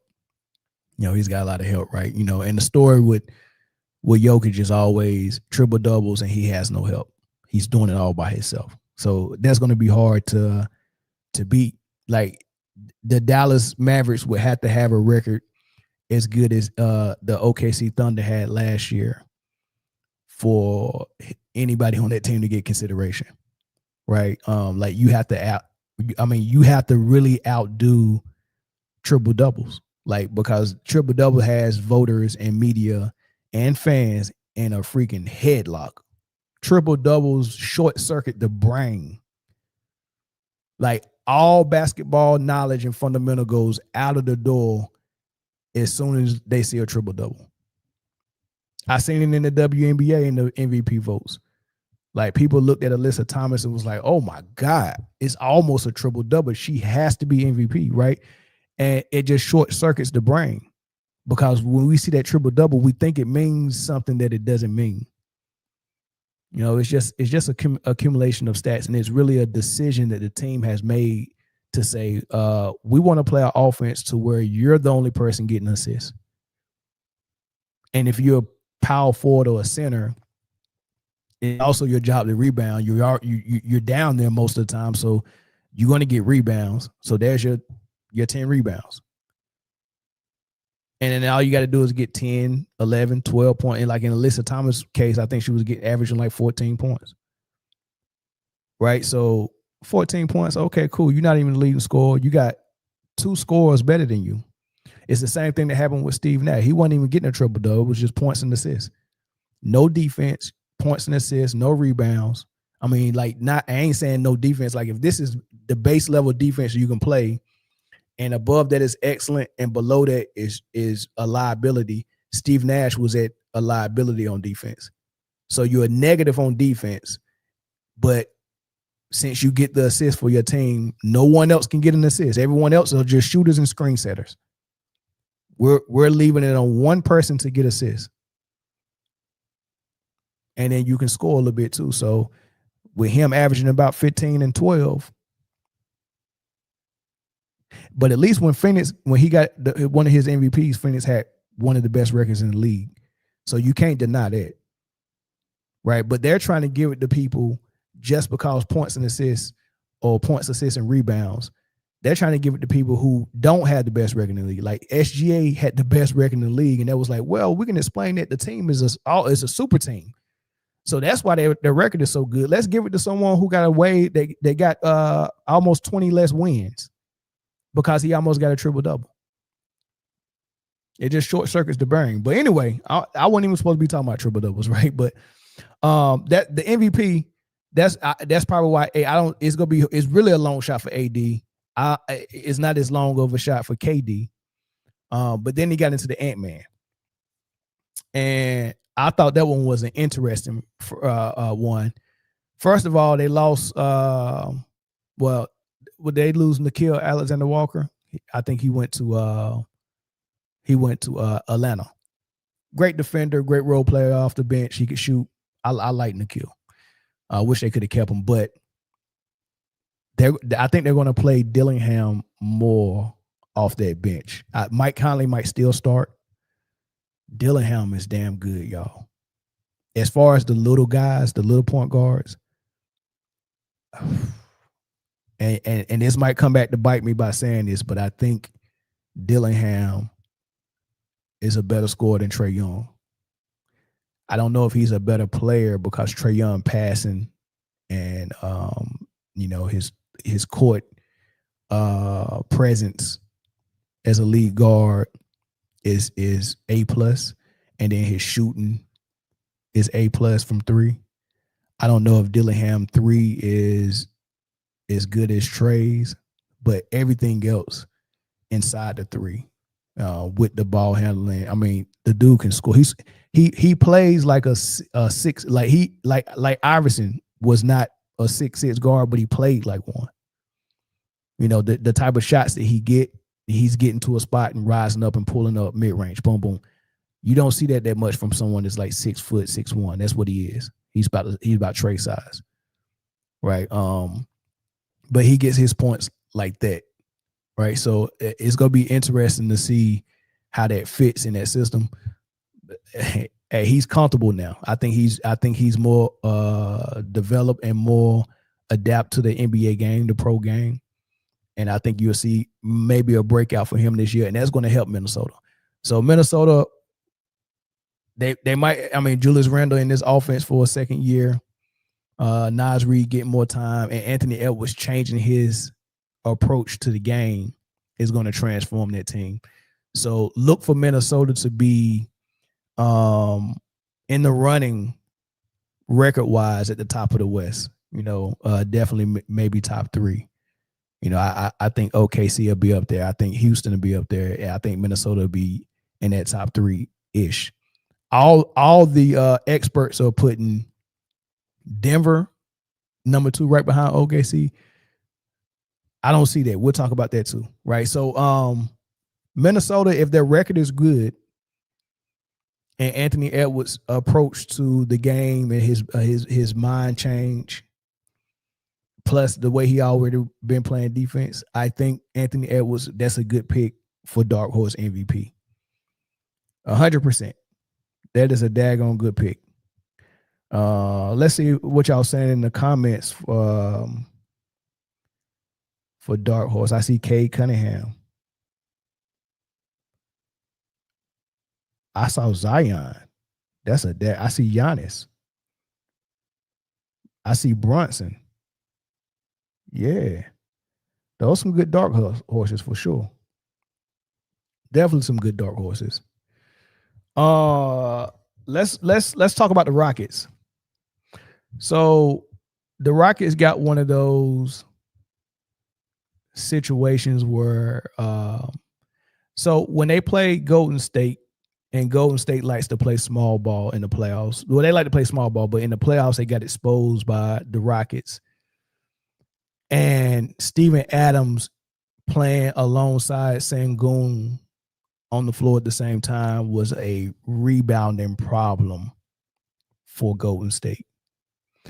And I mean, it was insane. And I remember a couple of games, the only way that, the Warriors could really remedy that was, I think, Steven Adams got in foul trouble a couple of times, had to go sit down.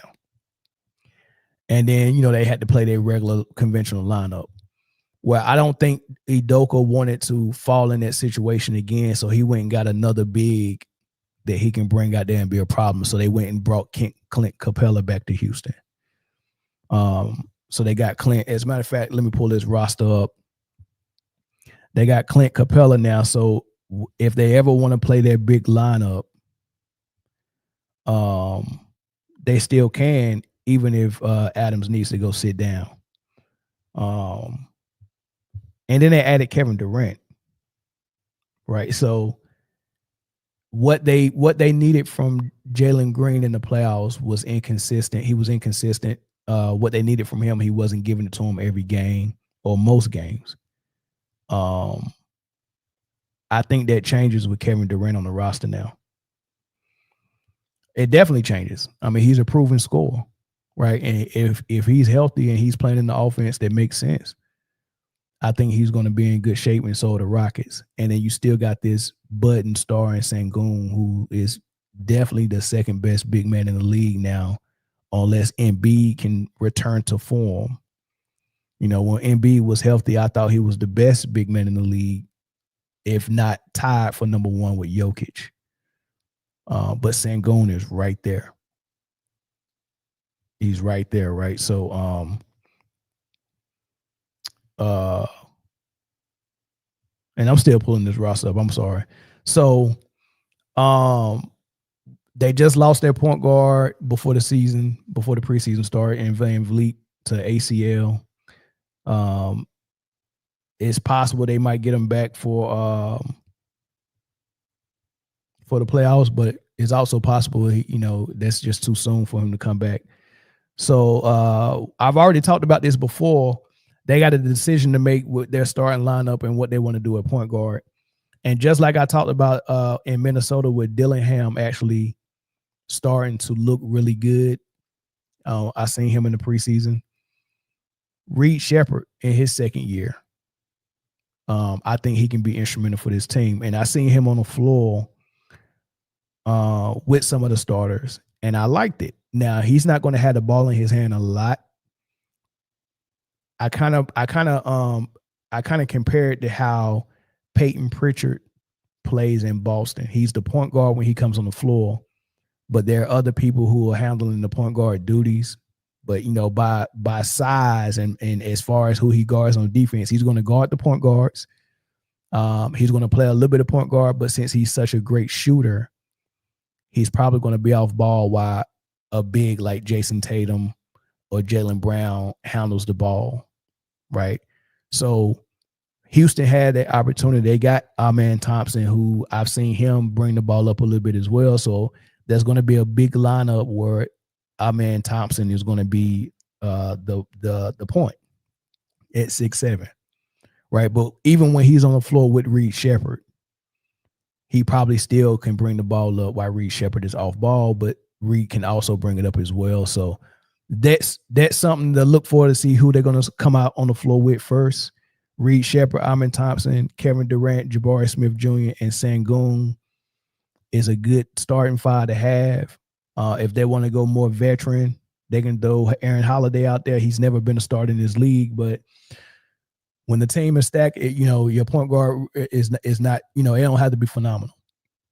Like we are spoiled by the fact that LeBron's been on so many super teams that we think a good team has to have a all-star level player at every position. Nah, you don't need that, right? John Paxson wasn't an all-star, and he did phenomenal as a starting point guard with the Bulls, right? So got 3 rings with him. So Aaron Holiday could start if they don't start Reed. They could start Amen Thompson and one of these guys off the bench. If they want a big lineup like Josh Okogie or Tari Eason. They also got Dorian Finney-Smith. And they got Steven Adams, right? And they also got Clint Capella. So they got that 3 big 7-footers that they can run at you. And then they got vets like Jeff Green. And whenever Van Vliet come back, I think that's a solid team. So with that being said, I've already kind of let y'all know that I think that they'll be top 3 in the West. And health is going to be a big deal for them. So that's one thing I'm going to be having my eye on. That 3 big set that they can run at you, man. I mean, they got Sengun. They can come back at you with Adams. They can come back at you with Clint Capella. And they can also have a lineup with both of them in there. That's going to be crazy on the rebound, crazy on defense. They got some possibilities there. Wemby in San Antonio. Do I look for them to be very competitive? First year without Pop, they're fully, really. Wemby season was cut short last year because of the blood clots, and he seems to have that in control now. His summer was filled with working out with Hakeem, which I really wanted him to do because he got so many talents and he shoot the ball so well and he handles the ball so well. It's kind of hard not to want to do that, especially when you see, I mean, I know he's 7'6", but when he probably see himself as a Kevin Durant type player. But at 7'6", dude, you have to exploit your advantages down low. So it was good to see him go work with Hakeem because it sounds like he and both Anthony Edwards is going to be concentrating on their back to the basket game. And I think that's what he needs. Like, why would I want you at the perimeter taking threes and jump shots when somebody else can be taking those threes and jump shots based on the double team that you draw in the post, which if you get the ball in the post at 7'6", the double is coming. Right? The double is coming 100%. Right? If it doesn't come, that's an easy basket. But if the double do come and you throw the ball out and they shoot it, you're 7'6". I'd rather they shoot it and I have 7'6" down there for a rebound versus you shoot it and I got point guards down there for a rebound. Right? So he's got to minimize. Now I don't mind Wemby shooting threes or handling the rock, but I want him to minimize it to where it's something that he does seldom. One thing I like about Robert Horry at 6'11", and 6'11" guys, power forwards, didn't take a lot of threes in his era in the 90s, right? But he had that three-point shot from the time he came in as a rookie in Houston, right? But here's the thing. I just listened to him on Byron Scott's podcast yesterday, and he said the three-point shot is a good weapon to have for a player or a team. But he said he turned down a lot of open threes because you just don't use that weapon all the time. You get what I'm saying? It's almost like as a police officer, if you got a baton, a can of mace, you got your fist, and you got a gun, everything don't calls for a gun. Like, I don't need to use that weapon every single time. Sometimes it's the baton. Sometimes I can just use my hands. Like if I see a person that's my size or smaller, I probably could just use force with my hands if I wanted to get this person in handcuffs. I might not even need to use nothing. I probably could just use verbal commands.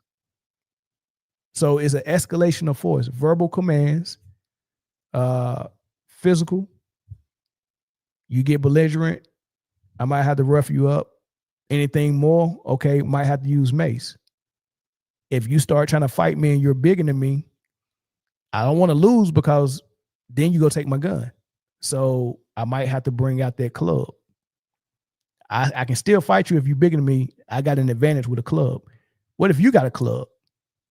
Okay, then I might go to my gun. If you got a knife or a club and you bigger than me, I might go to my gun. That's how you got to think about the three-point shot. Just because you got it don't mean it has to be used all the time. So I would see Robert Horry have a whole bunch of open threes at the top of the key early in the game, and he's looking to move the ball. He's there, he's looking to move the ball. And that kind of puts people to sleep. And you always wonder, like, why are people leaving Robert Horry open in the fourth quarter so many? Like, how has he got so many game-winning threes?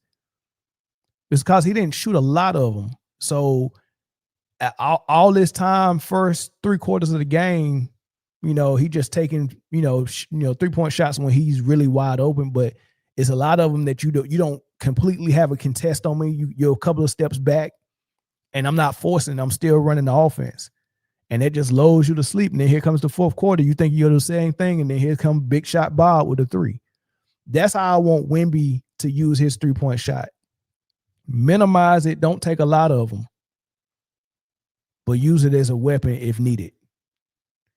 What I want you to use all the time is your post game.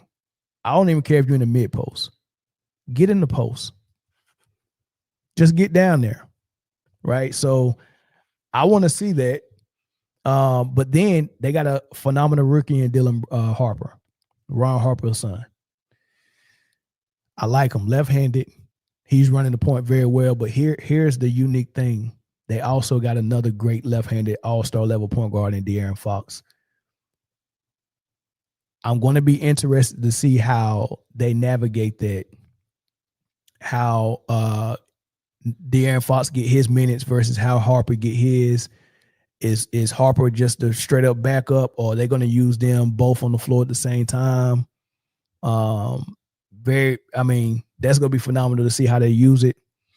And then, you know, they got the rookie of the year from last year in Castle. Keldon Johnson is very good. Like, they got pieces, they got an opportunity. I mean, Harrison Barnes is a veteran that's there. So they got a chance to overachieve, because I think Vegas are picking them to be out of the playoffs, and I don't think they're going to be that bad.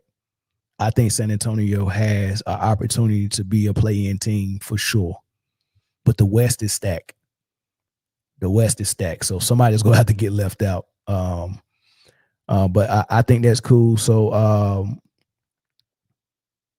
Dallas, well, let's talk about Cooper Flag, man. Cooper Flag's so good, dog. Cooper Flag is going to be the early on favorite for rookie of the year. I don't think Dylan Hart challenged him much. Ace Bailey might, because Ace Bailey might be the number one option in Houston. I know they still got marketing down there. Ace Bailey, I mean, I seen him play against Houston in preseason, his against his idol Kevin Durant, and he gave him 25. Trash talking him and everything, right? This boy can score. I mean, I really wanted Charlotte to pick him, but they went for the better fit with Knopa instead of the better player.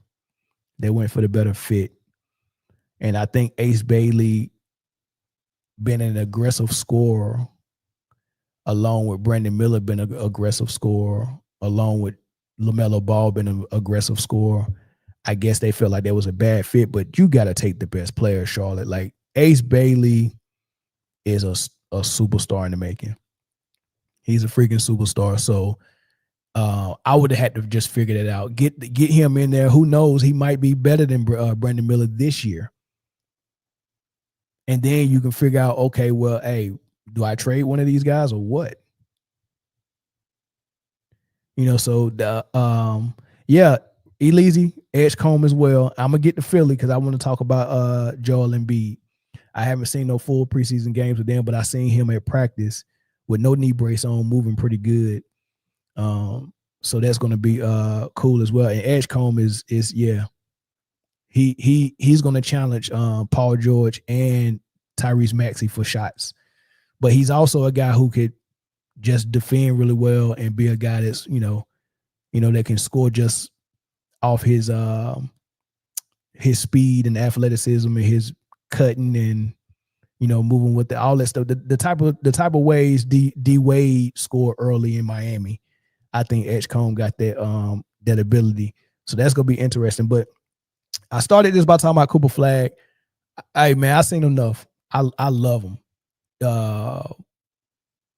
Jason Kidd said it when he first drafted him that I want to challenge him to do more things to see what he can do outside the box. We're gonna try him at point guard as well, and we seen what that looked like yesterday in a preseason game. He played a little point. He was out there with PJ Washington and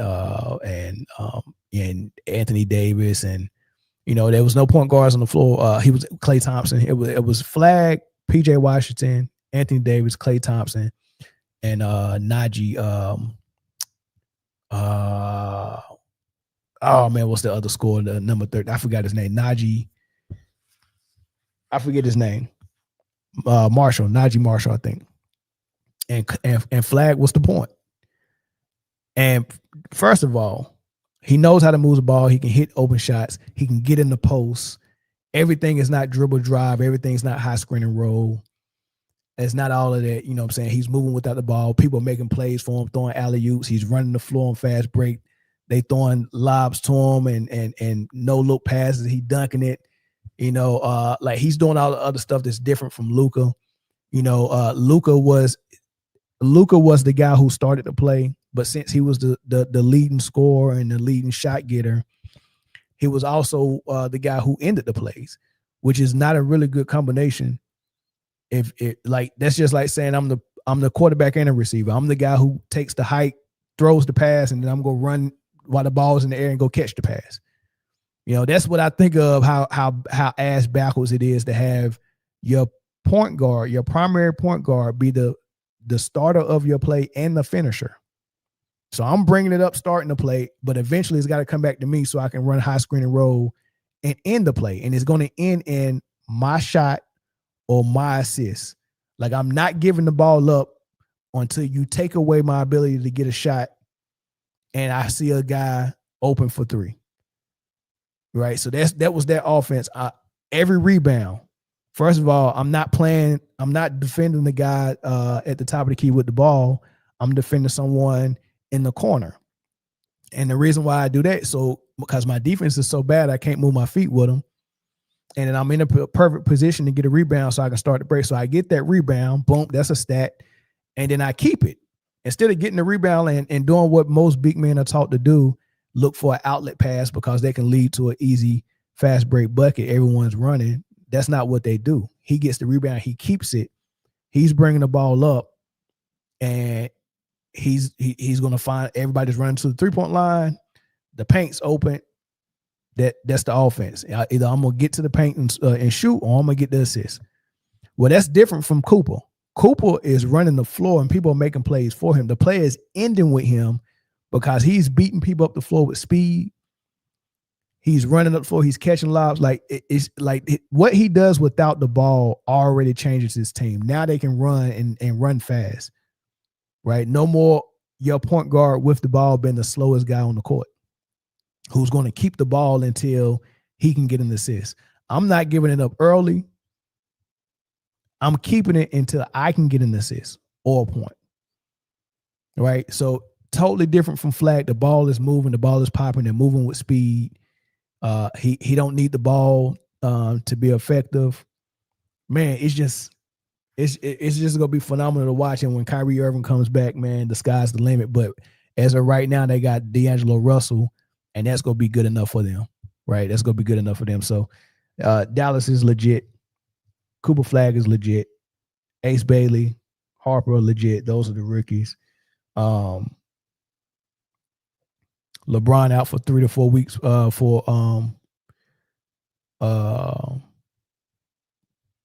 was about to say a joke, but I'm not even gonna do that. Sciatica, right? I don't know what happened with his back, but sciatica ain't nothing to play with. I remember having it and my whole leg being numb. I took a flight back home, and when I got off the flight, man, it was shooting down my leg. My whole leg was numb, and it wouldn't go back to normal. So sciatica is nothing to play with. It's just not a good feeling. So 3 to 4 weeks, which means it's Luka's team by himself, and they're going to be running Luka ball. The same ball that I told you I hated in Dallas, it looks like the Lakers are going to be running it. Because how I know that, they went and got DeAndre Ayton. And that's going to be his lob threat. He wants to have a high screen and roll lob threat in his offense. So I already know they're running Luka ball. Is it going to work? I mean, well, Lil Luka is better than Big Luka. Lil Luka is better than Big Luka, right? So he's in better shape. Is that going to make him a better defender? We'll see. But him getting in shape was the beginning of things. Him abandoning Luka ball was going to be what's going to elevate him. So we'll see if JJ Redick can make Luka ball work, and we'll see how many games they can win in the first 4 weeks while LeBron is out. Right? I won't even get into why I think LeBron is out or why other people think LeBron is out. It's neither here nor there. Surprises. People on new teams. Michael Porter Jr. He's going to be a surprise. I don't think Brooklyn is going to be that competitive, but the East is not as stacked as the West, so maybe they could be a play-in team. I just don't think they're good enough, and I don't want them to be good enough because I don't like Joe Tsai.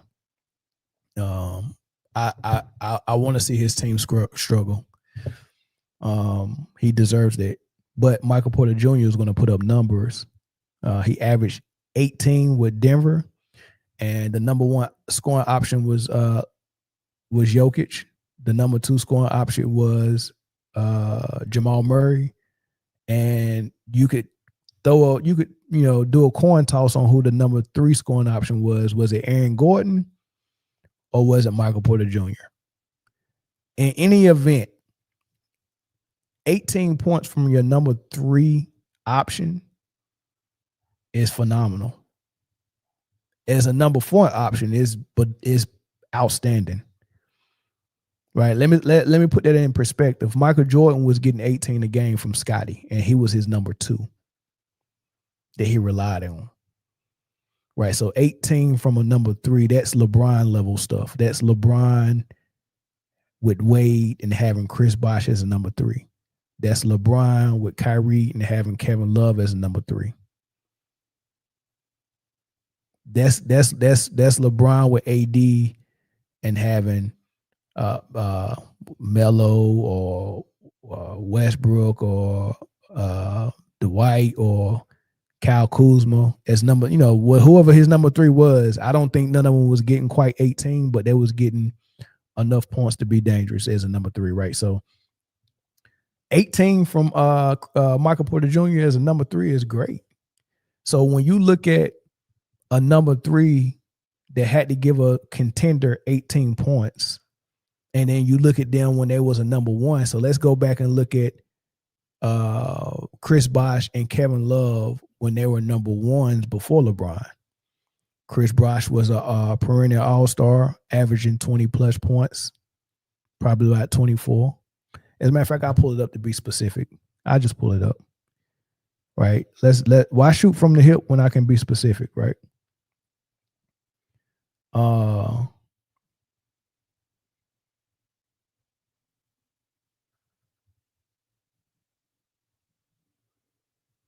Why shoot from the hip when you can be specific?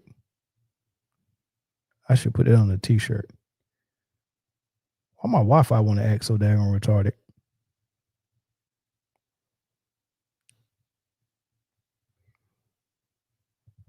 Cam Thomas. Nah, I mean, I'd rather have Michael Porter Jr. taking them shots than Cam. Trust and believe that. Cam is a microwave, though. So in Toronto, the year before he joined Miami, Chris Bosh was averaging 24 points. He was an all-star. That was actually 1, 2, 3, 4. That was his fifth straight all-star. He got MVP vote considerations. He was averaging 24 points and 11 rebounds. And how many assists was he averaging? Not much. 3 assists, right? Or 2 assists. But 24 points and 24 and 11. That was Chris Bosh. Before Kevin Love joined the Cavs.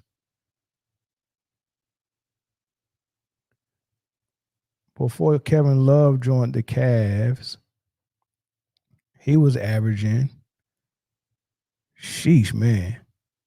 he was averaging in Minnesota 26 points and 13 rebounds and 4 assists. He got MVP consideration that year. He was an all-star and second team All-NBA.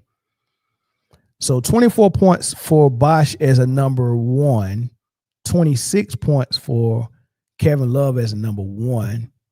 But when they played with LeBron as a number three, that was averaging around this, 16 to 19 point range. It dropped. Let's just call it 18 points, which is what Michael Porter Jr. averaged as a number three or number four with Denver.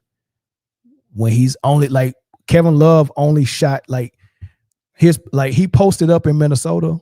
He didn't post up in Cleveland. Chris Bosh posted up in Toronto. He didn't post up in Miami. Kevin Love and Chris Bosh both turned into court spacers and 3-point shooters. Imagine a post player like Kevin Love and Chris Bosh who made their money in the paint, coming to LeBron and saying, I'm going to be your number 3. I'm going to take less shots than you and Wade or you and Kyrie. And all I'm going to do is set screens and space the floor and catch and shoot threes. For Jokic, that's all Michael Porter was, a floor spacer and a 3-point shooter, where he's got ball handling capabilities, playmaking capabilities, catch and shoot capabilities off screens, mid-range capabilities, post-up capabilities, which we never like. He used that so little that Denver Nuggets fans actually think that he can't do it because they're dumb. They actually think he can't do it. And he averaged 18 points off catch and shoot threes. That's it. No post-ups, no playmaking, just catch and shoot threes. And you got 18. Same thing with Bosh and Kevin Love. They got 18 off catch and shoot threes. Now he's in Brooklyn and he got an opportunity to be the leader of that offense as a number 1. And I see 24 points a game in his future. Right? That's all I'm gonna talk about right now. I'm gonna move to this other topic, y'all. Let's see what I get. Do I got a super chat in here? No, I don't. Yeah, Chris Bosh did change his game for them to win for sure. Just like the Mitchell show was good. What's up, brother? Just like Michael Porter did for Denver. Somebody asked where I'm located. I'm in Cali.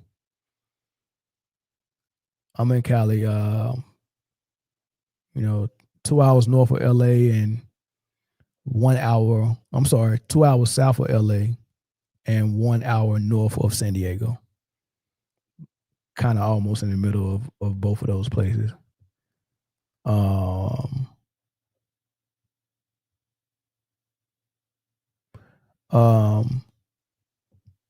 Y'all, let's get to this other topic, man. I try to be quick with this one.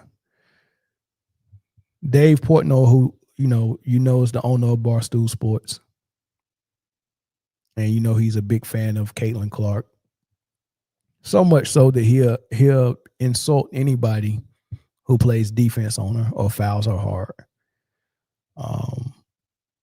Well, he was on a podcast with Demeter, I forget her last name, who's also a diehard Caitlin Clark fan as well. So it's just two Caitlin Clark fans on the podcast together, just saying whatever, right? And so this talk of her starting her own league is recycling again. I first heard it with the lady who wrote the book on Caitlin Clark, who was a reporter who did WNBA blocked from interviewing their players anymore because she was very controversial and divisive in her line of questioning. Like questions like, tell me who you hate the most and why is it Caitlin Clark? Stupid stuff like that, right? Who's your biggest rival and why is it Caitlin Clark? Dumb stuff like that, right? So they was like, man, we need to get her out of here, right? We're a tight knit group, and we compete against each other on the floor, but we all love and respect each other off the floor, and we don't want an environment where y'all pitting us against each other. Like, we really just don't want it, and there's nothing wrong with that. There's nothing wrong with saying we don't want to deal with that, right? So everyone who's trying to create that environment, we want them out of there. Right. But I heard it first from her talking about, oh, yeah, she should just start her own league because these girls are so mean. They're so mean to her. Like, she should just run away and start her own league and put them to shame. I don't know why they accomplished or that. But so it's been reported that some Saudi Arabia investors have offered her $50 million to come over there and start their own league. Saudi Arabia, for some reason, is getting into American sports really heavy. I think they in Dubai, which is not Saudi Arabia, but like just that part of the world. I think, was it Dubai or was it? It was Dubai. who built a Mike Tyson museum, which was dope. I don't even think we have that here. Then also, I think Saudi Arabia offered Westbrook like tons of money to come play there. You know, I mean, like they're throwing money around. So there's reportedly an offer to Caitlin Clark for $50 million to come over there and start a league. And Dave Portnoy, he said he'll give her $100 million to start a league. Listen to how they talked about this. You talked about if Caitlin did her own league. Do you know anything about Caitlin's offseason plans or what you would want to see her do? I listen. You said you'd partner with her and give her $100 million. That's the biggest offer that she's gotten. So if she would have let me be her agent, I would have in a second. And if she's like, I'll start a new league with you, I would get her whatever you want. I don't think she'll ever do that. Like I talk with her never about that stuff. But based on she has State Farm, Nike, Gatorade. Those are like blue blood. She never runs a Tom Brady in a way. Like very rarely, if ever, publicly says anything that like should cause any waves. She's kind of like been a good trooper for the Fever and the league. So I think she wants to make the WNBA work. I think she grew up wanting to play in it, but you have to have a certain personality. Like I think if she truly was like, I'm out of here, I'm starting my own league, she'd have people lining up, including myself, and she would put the WNBA out of business. I really do believe that. I think she's that powerful for the whole league. So he said that he think she's so powerful that if she wanted to start her own league, she'd have investors lining up to invest in her league. And he would be one of them, and he's willing to give $100 million to partner her in her own league. I'm gonna tell you how ridiculous that sounds, but I'm gonna tell you right after I come back from this bathroom break because I drank some coffee and it's trying to run through me. So I'm gonna let y'all hear a song from my homeboy Nate Skeeto, man. A really good artist. I'll be right back. 2.0. Goofies when I step, baby, that's stepping. Baby, that's Christian Dior. Don't need me a bitch, I could give me some. I could give me some more. I could show you how to even the score. Fuck a rubber, I'm keeping it raw. Never trip over shit that I saw, nigga. Make it back. Okay, time to get to the facts. You ain't hot pop, you know where I'm at. How I move, I got my respect. Now I'm older. I move like a vest, put aside of relief with a stress. For my daughter, I gotta invest. For you talk, watch your breath. Ain't no telling what's next. You know how I feel, right? He a demon popping pills, right? So we head over hills, like spend a couple bands just to feel right. You a fan? No, I'm nice. Y'all know what I do with a mic. Go ahead, believe all I hype. So on that chop, we still take a slice.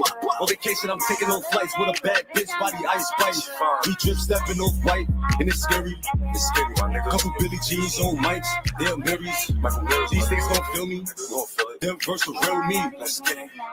Wake up, then I rose. In my prime, there rose. Turn off in that rose.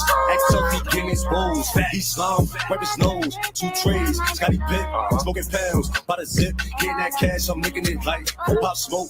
Shake the room. Got cake with me, they go cool. All hundreds, and they blues. I do what I want, break rules. I'm my mind, blue screws. Shorty shake it, she know what to do. Bring that ass over here, girl. You know what's up. Goofies when I step, baby, that's stepping. Baby, that's Christian Dior. Don't need me a bitch, I could give me some. I could give me some more. I could show you how to even the score. Fuck a rubber, I'm keeping it raw. Never trip over shit that I saw, nigga. Make it back. Okay, time to get to the facts. You ain't hot pop, you know where I'm at. How I move, I got my respect. Now I'm older. I move like a vest, put aside of relief with a stress. For my daughter, I gotta invest. For you talk, watch your breath.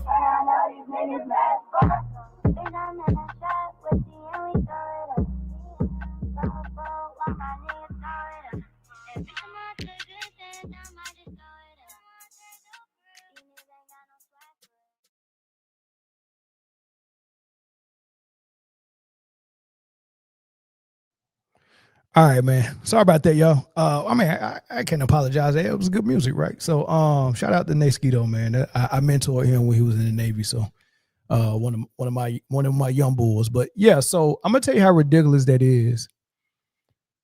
for Portnoy to say, I mean, maybe she might have a lot of investors lined up, but if they really thought this through, like, how's that gonna work, right? So, Caitlin Clark leaves the WNBA,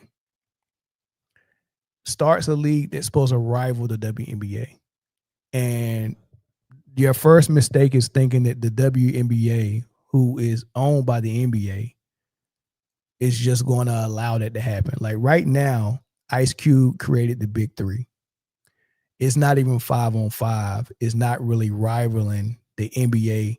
They don't even run during the same NBA season. They run in the NBA off season. So it's not even a competitor of the NBA.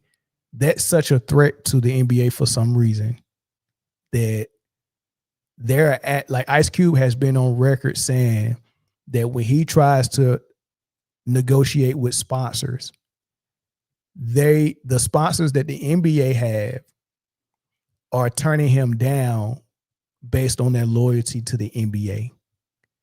Right? I can't do this deal with you because you are a rival to someone we're in business with.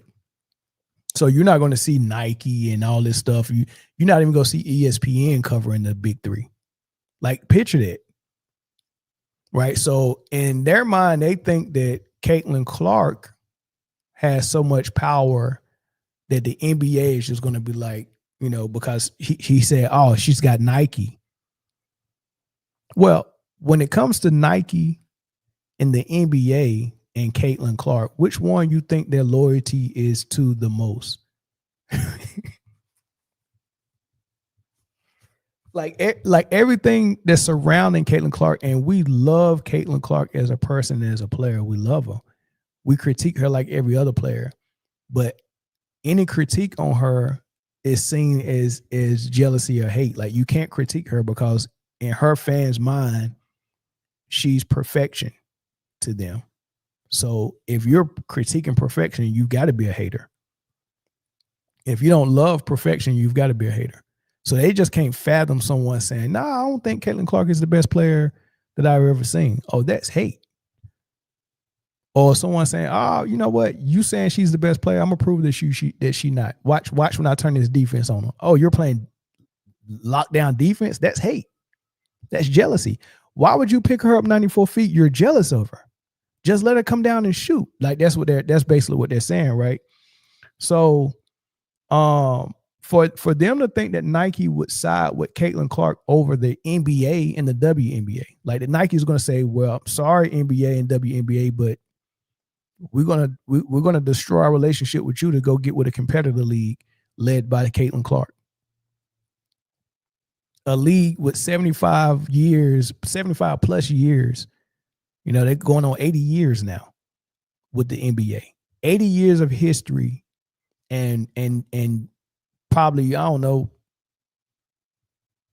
more than 30 years of partnership with someone like Nike and other sponsors. And then you got ESPN, they just partnered with, and all these other streaming, you know, YouTube and Peacock, and like they get like this CBA deal they just had that's for 10 years. They're partnering with almost everybody.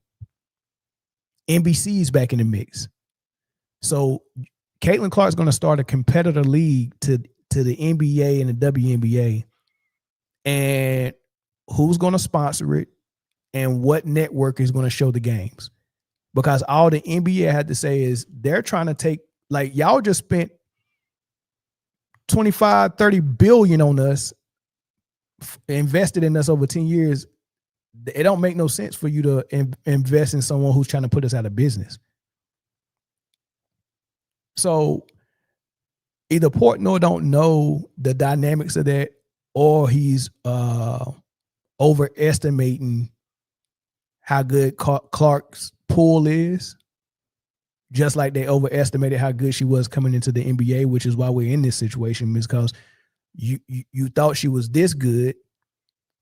The WNBA competition showed us that she was this good, and you don't know how to reconcile that gap between what you thought she was and what you're actually seeing in reality. That huge gap between that, you're like, that's got to be hatred and jealousy. Like, there's no way that I'm seeing less than what I thought I was going to see. The only way I can explain that miscalculation is that the girls that are playing against her is jealous of her and hate her, and the entire league in the front office is jealous of her and hate her, and even the referees are jealous and hate her. Like the gap they're trying to reconcile between reality and what they thought was going to happen is so huge that they're scratching their heads trying to figure out how. I don't understand what happened. Oh, I didn't miscalculate. Everyone's jealous of her. Like the entire world is jealous of her. Like that's their logic. Like, oh no, she's really as good as I thought she was. It's just that the world is jealous. The world don't want her to shine. Right. So so she gonna start her own league. Then he said, yeah, and and then she could offer more money to the other girls. So Caitlin Clark started her own league. She owns the league and also plays in it. Right. So basically what you're telling us is we want a league where Caitlin Clark could be favored so we can see her do what she did at Iowa against professional competition, which is not going to happen. Not on the level where you're going to win doing it. So basically they want the Harlem Globetrotters, a league that, look, everyone's only really coming to see Caitlin Clark shoot threes and shoot logo threes, and we want it to work, and we want the girls to put their hands off of her and let her do it. Just let us get the entertainment that we want to see. Like, we enjoyed seeing Caitlin Clark win by shooting logo threes in college so much that we want to see it at the pro level. Please let us see it. And if you don't let us see it, we'll start our own league so we can see it.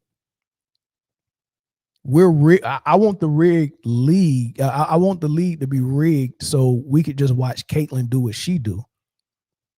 We can care less about basketball. So it's basically the Globetrotters they want.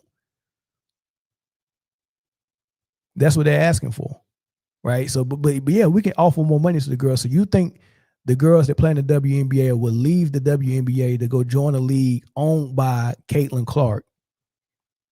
And I guess Caitlin Clark will win the championship every year. If the league is owned by her, like how do you, bro? The league is owned by her and she plays in it. If I own the league and I'm a fair person and I don't cheat and rig stuff for me to win. I'm competitive. I like winning, but I wouldn't rig anything for me to win. But hey, if I started my own league and Dave Portnoy invested in the league, he's going to want some say so. He's probably going to want to be the commissioner. And he's going to want to rig it for money. And if he think he will make more money by Caitlin Clark winning, then that's what he's going to do. They're basically telling you what they want. I just want to see Caitlin win and shoot logo threes. Forget basketball. Forget anybody else that's good or better than her. We don't want to see that. We didn't come for that. Right? So that's dumb. There's more. And pay the others. Like, money talks. Like, if you get the money lined up and you get the superstars, like, oh, you can only make $1 million here, you can make 5 with our league. I think it would work. You get the feeling they're like, Caitlin, she got us again. It's like, what are you like? Why aren't you rooting for her? It's crazy.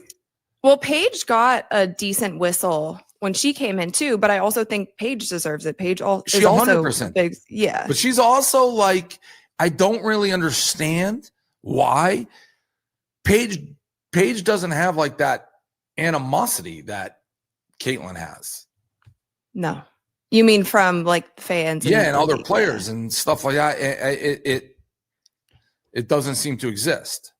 Yeah, I think the first year with Caitlin being in the league and all those growing pains, if that's what you want to call it, it shielded Paige a little bit. And I also feel bad for Paige because she gets thrown into a lot of the comparisons too. Right.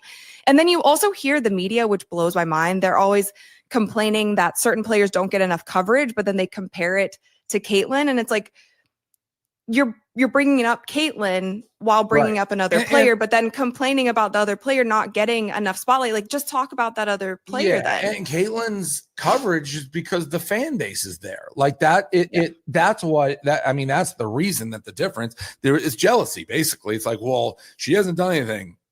Why is everyone talking about her nonstop? It's like, well, it's because whether you think it's justified or not, she has carved out and created this enormous fan base by the way she plays the game. Maybe it's a little bit of where she went to school. Like they didn't have that. Like if she's just another player in the long line at UConn, maybe it doesn't explode like this, but it wasn't. She's the first at Iowa in the Midwest and exposing people who maybe weren't paying attention to women's hoops. So it's just all built on each other. And then you're seeing a woman play a game at a different speed, different pace than anything people have seen. And it's jealousy. They go hang their hat on that jealousy stuff. What do people like? Playing defense on someone hard as you can is not jealousy. I mean, what's the alternative? Play defense on her soft? Like, that's not jealousy. Like, people guarded Shaq and fouled him very hard because he was a big guy. That doesn't mean they were jealous, right? You know, a lot of the way people guarded, Jeremy Lin. When Jeremy Lin was playing the way he was playing, he got a lot of attention. Linsanity was a huge thing, right? They asked Kobe Bryant, because Jeremy Lin was on this run and he was beating these teams and performing well, and it was Linsanity, and they was about to play the Lakers. And they asked Kobe Bryant about Jeremy Lin, and he was like, "Who? I'm not paying attention to that. Like, who's Jeremy Lin?" Like, he brushed it off. That's not jealousy. That's me being a competitor, and you asking me about another guy I'm about to compete against, and you want me to praise him. That's not how this works. You can't come to a competitor like Kobe Bryant and say, "Hey, can you take this opportunity out to praise Jeremy Lin for what he's doing so far? I'm about to play him tomorrow. I don't give who is Jeremy Lin. I don't know him." And that's the attitude that a lot of people had. Like, dude, first of all, ain't nobody guarding him for real. Like, yeah, he got off. Linsanity is cool and stuff like that, but he ain't one of them ones. You don't believe me? Okay, we'll show you. So after everyone was like, "Oh, this dude getting a lot of attention," let's really pay attention to him and figure out what his weaknesses is. And they realized that he didn't like physicality, and he couldn't handle a lot of pressure on defense. So people start picking him up 94 feet, getting real physical with him, and then Linsanity was over. And Kate Linsanity was the same way. Kate Linsanity, once everybody realized that the physicality was a problem and she couldn't handle a lot of it, she couldn't handle getting picked up 94 feet, she turned the ball over a lot, then that's what everybody started giving her. It's working. That's not jealousy. That's a competitor saying, "I'm going to stop this, and I know how to stop it. If I know how to stop it, why wouldn't I do it? If stopping it means pressure defense, 94 feet press coverage, and physicality, then that's what we're going to do. You can't do Linsanity on my watch. You can't do Kate Linsanity on my watch.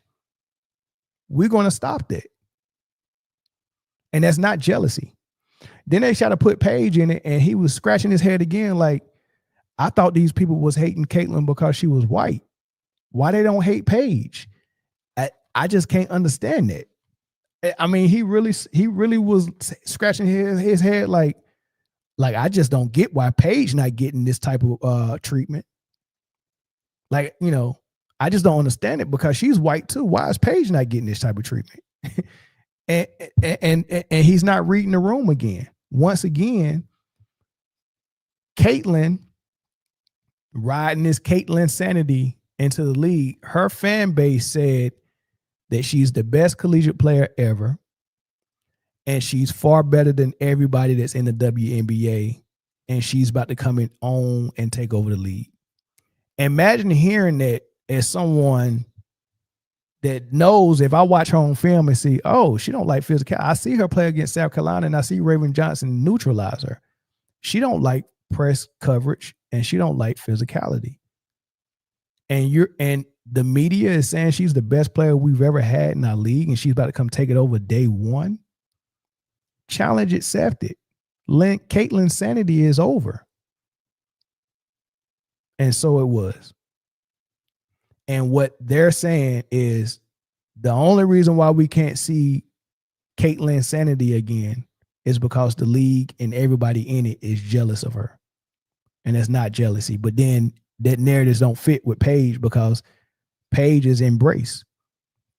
So why is Paige embraced and why is Caitlyn not embraced? Well, number one, Paige didn't have a MAGA fan base that got behind her and pushed the black-white thing and the jealousy thing and that she's the greatest thing since sliced bread thing. So now you don't trigger all the competitors to want to challenge themselves to prove you wrong. So that's number one, right? And number two is Paige actually embraces being accepted into the league by her peers, right? So there's a such thing, let's say, I can say this. I made chief as a Navy vet. I made chief, and there's a acceptance into the Chiefs mess when you make chiefs. When you make chief, right? There's an acceptance. We go through 6 weeks of training, and at the end of that 6 weeks, we are accepted. In that 6 weeks, there's a lot of people who feel like they are hot shots, who have to be humbled a little bit because coming into the mess to understand the brotherhood and the sisterhood a little bit, you got to take those blinders off on your how great you think you are or how great you thought you were as a first class, right? You becoming a chief now, you're becoming part of a worldwide team. Like, the Chiefs mess is the biggest fraternity in any military, right? You become part of something real great. And you can't understand that if you're not humble. You're not humble enough to allow them to train you and get you ready to be accepted, right? And Caitlyn didn't do that. Caitlyn is not something that she's saying. It's what her fan base is saying for her, and she's allowing to be said. She's not denouncing none of it. So she appears as a person who is not humble, who don't understand what she's been a part of and not understand that she needs to be accepted. Her fan base is pushing her on to them like she doesn't have to humble herself to be accepted by y'all. Y'all need to humble y'allself for her to accept y'all. So it's the I over the we for Caitlyn's fan base. They're saying Caitlyn has to accept y'all. She's brought all this attention to y'all. Y'all wouldn't have this if it wasn't for Caitlyn. Y'all wouldn't have this if it wasn't for Caitlyn. Y'all wouldn't have that if it wasn't for Caitlyn. Caitlyn is the reason for that.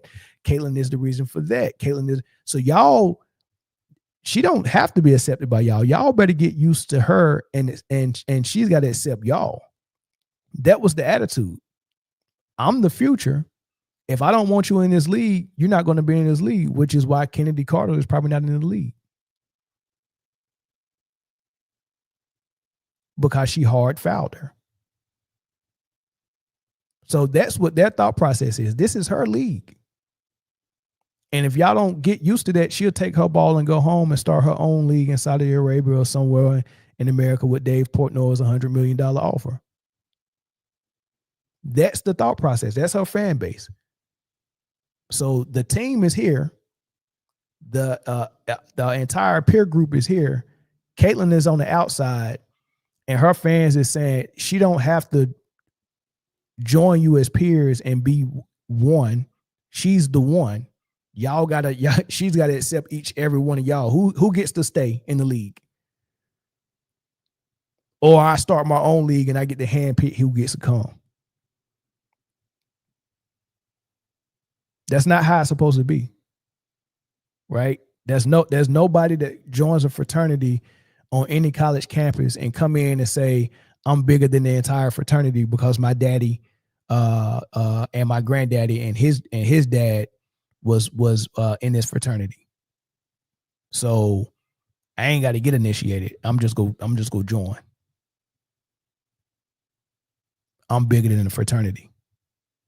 That's what she's saying. I don't want to go through the initiation and earn it like everybody else because I'm privileged enough to just come in and just get it. And Paige didn't do that. Paige came in and said, I want to be accepted.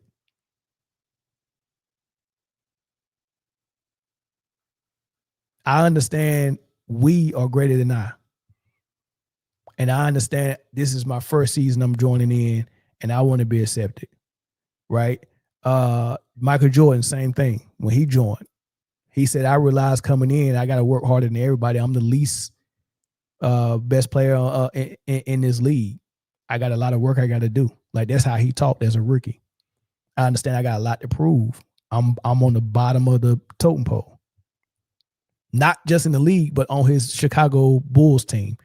He said, I showed up to training camp understanding that I was the last on the totem pole. And I got work to do if I want to be considered on top. That's the mentality you're supposed to have as a professional and as someone who appreciates and wants to be accepted by your peer groups and your peers and your teammates. And they don't think that she is, they think she's above that. And that's the problem. That's why Paige is embraced. And that's why everybody was embraced except Caitlyn. It's her fan base's fault. And it's her fault for not denouncing that nonsense when she heard it. Right? But what has Caitlyn said? Caitlyn went on, and I'm gonna end it here, y'all. Caitlyn went on Sue Bird's podcast, which is I think this was a PR stunt. Caitlyn's fan base, that she's in a subtle way trying to let people know certain things. And Caitlyn's fan base hate UConn and UConn players because the first critique that she got was from Diana Taurasi, who's a UConn player, former UConn player. Gino Auriemma, the coach from UConn, critiqued her. Sue Bird was on the podcast with Diana Taurasi, and it was one more UConn Husky on that podcast. I can't remember who it was, but they all three critiqued Caitlyn, and all her fan base thinks there's a UConn connection that hates her. And so every UConn player in the WNBA, they feel like the WNBA is favoring the UConn players over Caitlyn. So it was real interesting for her to go on that podcast with Sue Bird and discuss some things. And what she discussed was interesting because it kind of disarms all the talking points that her fan base got. Here's one thing she said. You lead the nation in scoring your freshman year. So the green light, whether it was given, earned, or whatever, there's a reason you had People it. forget that. I forget that. You forget that? I was 26 my freshman year. Yeah, it's crazy. Because then what's even crazier is your sophomore year, you lead in scoring and assists. So I think one of the special parts of your game is that balance. Mm-hmm. And clearly you figured that out early. So like, what in that, if you can think back to that time, like what are you learning about that balance and how to achieve both? Yeah. I mean, I think it's like always been a part of my game. And I think the pace at which I play, like that's where a lot of my assists come, like in transition. Like I'm not like I don't know, like I feel like I don't know. I think we played fast. We played up tempo. That's where like I kind of go. What were you going to say though? You don't know. I don't know. Anyway. But yeah, I think it was kind of a balance, but also like when I played for my AAU team, All Iowa Attack, like we played that same manner of how I played at Iowa. Like we played fast, we played up tempo. So for me, like I wasn't changing my game when I got to college. Like it was very similar. Like All Iowa Attack, like we're known to have like 5 shooters on the floor at all time. Like we played with really good floor spacing, and at Iowa it was the same way. Like 4 people were on the floor that could shoot at the same time. And then obviously we usually played with a true post, but they rarely missed too. Like Mon never missed. Like Hannah Stolke was tremendous when I was there too. And even our backup post players, like I always think about like how Coach Bluter like ran practices and things. And like, I'm very fortunate looking back and like now going to like watch other colleges practices and things like that. Like she really like was so intentional about like making sure everyone was on the same page and like knew what they were doing and knew their role. in a way, like when I talk to people about it, I like joke, like she brainwashed people, not like actually, but like, No, you part like of it is a we're little like bit of it. brainwashed into like, Yeah. okay, if you drive here, like you're going here and you're going here. And like, even now at the professional level, I'm like, how do people not know like where to move? Like it blows my mind still. Like, but I think it just makes me like really appreciative of like what Coach Bluter was able to do when we were at Iowa. Like she was so smart. She was able to like construct a team and make sure everyone always knew what they were going to do, whether you were the smartest basketball player on the team or you weren't. Like you were always on the same page with your teammates. Yeah, And it's not brainwashing, but I hear what you're saying. like it's not brainwashing, but because like, it becomes like you a way become- of life. Yeah, absolutely. You just like it's like what you do. Exactly. You're not really thinking, and so that's what it kind of feels like. Okay, so the key things from that is she talked about her assists. You know, she led the nation in scoring and assists the same year, I think her junior season or her senior season. And she was like, well, I'm not really like, you know, she said most of my assists really come on fast breaks and pushing the break. I mean, she's a great passer, though, phenomenal passer. She's like a top 5 passer in the league. I think her, not Alicia Gray, but Chelsea Gray with the Las Vegas Aces. Very flashy. Well, I think Gray is a more flashy passer than Caitlin, but Caitlin is a very good passer. One thing I like about Caitlin is her full court passes. Like if you're running and she got the ball, like she just got the rebound, she advanced that ball with a advanced pass up the floor. I love when she does that, but sometimes she does it to people like, you know, like put it this way. If a quarterback was to throw a certain pass to a receiver with really good hands and really good hips and agility and movement, it's different from throwing that same pass to a left tackle that made himself eligible as a receiver pre-snap. You're not going to throw that same pass to him because he just don't have the same athleticism and agility and hands to make that catch like a receiver would. So as a point guard on the floor, just because you see someone cutting and you see a small window where you can force a pass, doesn't mean that you should throw that pass. Because I know they got bricks for hands, and I know they can't catch while they running full speed, and then catch it and then stop fast enough before running out of bounds. You know what I'm saying? It's like one of those things. Like you're running toward the rim full speed and you just throw this pass to like this big 6'5" girl who barely can move, who got bricks for hands. And she might not even catch up to it to catch the pass, or she might get her hands on it and it just come off, or she might catch it and just keep running and travel because she's not coordinated enough to catch, put the ball on the floor and stop on the dime and get you get what I'm saying? Like you got to know that.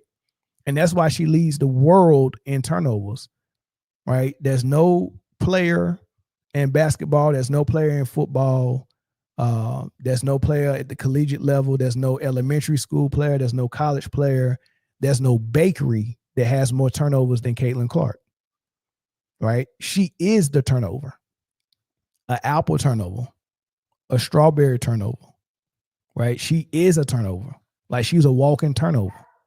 Right. So she likes to push the floor and run and all that stuff. But as a point guard, if you want to be a point guard, you got to understand sometimes that's not the best pass to make, even if it can be a flashy pass. It might not even be the right time to go for a low percentage pass. Right. Like this could be 2 points and this could be a highlight. But at this point in the game, we're down 10 and we just went on a 5-0, 6-0 run and we're trying to stack points. The risk is not worth the reward of the 2 points because I could still get 2 points. We got possession of the ball. I could come up court and run offense. We just got 6 straight points. So we on a roll. I could just run offense and still get those same 2 points. So why risk it for a highlight? Or you get what I'm saying? Why you don't have to risk it at that moment. So you got to understand moments as well. And until she understand that, she's going to have a lot of turnovers. She ain't seen a shot or a pass she don't like. Right. So that's why she led the nation in turnovers all 4 years she was at Iowa. And ever since she's been in the NBA, WNBA for 2 years, well, she probably didn't lead in total turnovers this year because she missed majority of the season. But as far as averages, there's nobody that averaged more turnovers than her, right? For 2 straight seasons in the WNBA, right? And she's the point guard that's supposed to be taking care of the ball. So on top of the 6 turnovers she get a game, right? She get 8 to 9 assists, but that's not even a 2-to-1 ratio on turnovers to assists. So it's a bad assist to turnover ratio. And that's not even including the 10 logo threes she take a game. And if she's shooting a 3 I think at about 30% this year, which means out of 10 threes, she's making 3. So 7 of them is a miss. And if you shoot a long 3, that's a long rebound, and that turns into fast breaks. And there are some coaches that teach their kids that long threes that are missed are turnovers because it results in a fast break the same way a turnover does. So if you add up the 7 missed long threes that she take and the 6 turnovers that she's got, she's getting about 13 turnovers a game. She's hurting her team on 13 possessions a game based on her shot selection and her protection of the basketball as a point guard. And then on top of that, she's a liability on defense. So she's giving up points as well. So you're giving up points in turnovers, long threes, and defense. Let that sink in. What else you say? Okay, so back to college for a second. You're like going through your freshman, sophomore, you're getting into junior and senior. What are you noticing? Because I'm sure you're noticing a shift in how people are guarding you. So like, what is it? Or you're like, the defenses are just so bad in college, we'll just move on? Honestly, like I might go back at one point in my life and coach college basketball just because like looking back, like obviously at the time, like that was all I knew. Yeah.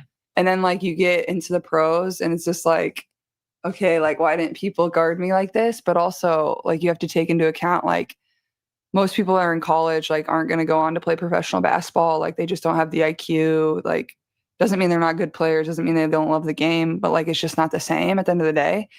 But like in college, like I feel like all I saw was drop. All I saw was like I rarely saw a show. I mean, like here and there. And if I saw a show, we would run this one play. It was called C. It's engraved in my brain. It's insane. Brainwashed. It'd be like, all right, we know they're showing this game. We're running C. It was like, I acted like I was coming off a ball screen. We got the post player to kind of show out. I would immediately dribble back to my right. Mon would go and pin down for our guard coming off the block. And then Mon would just seal and we get a layup every time. And we just continue to run it for 4 years straight. And literally no one could catch on.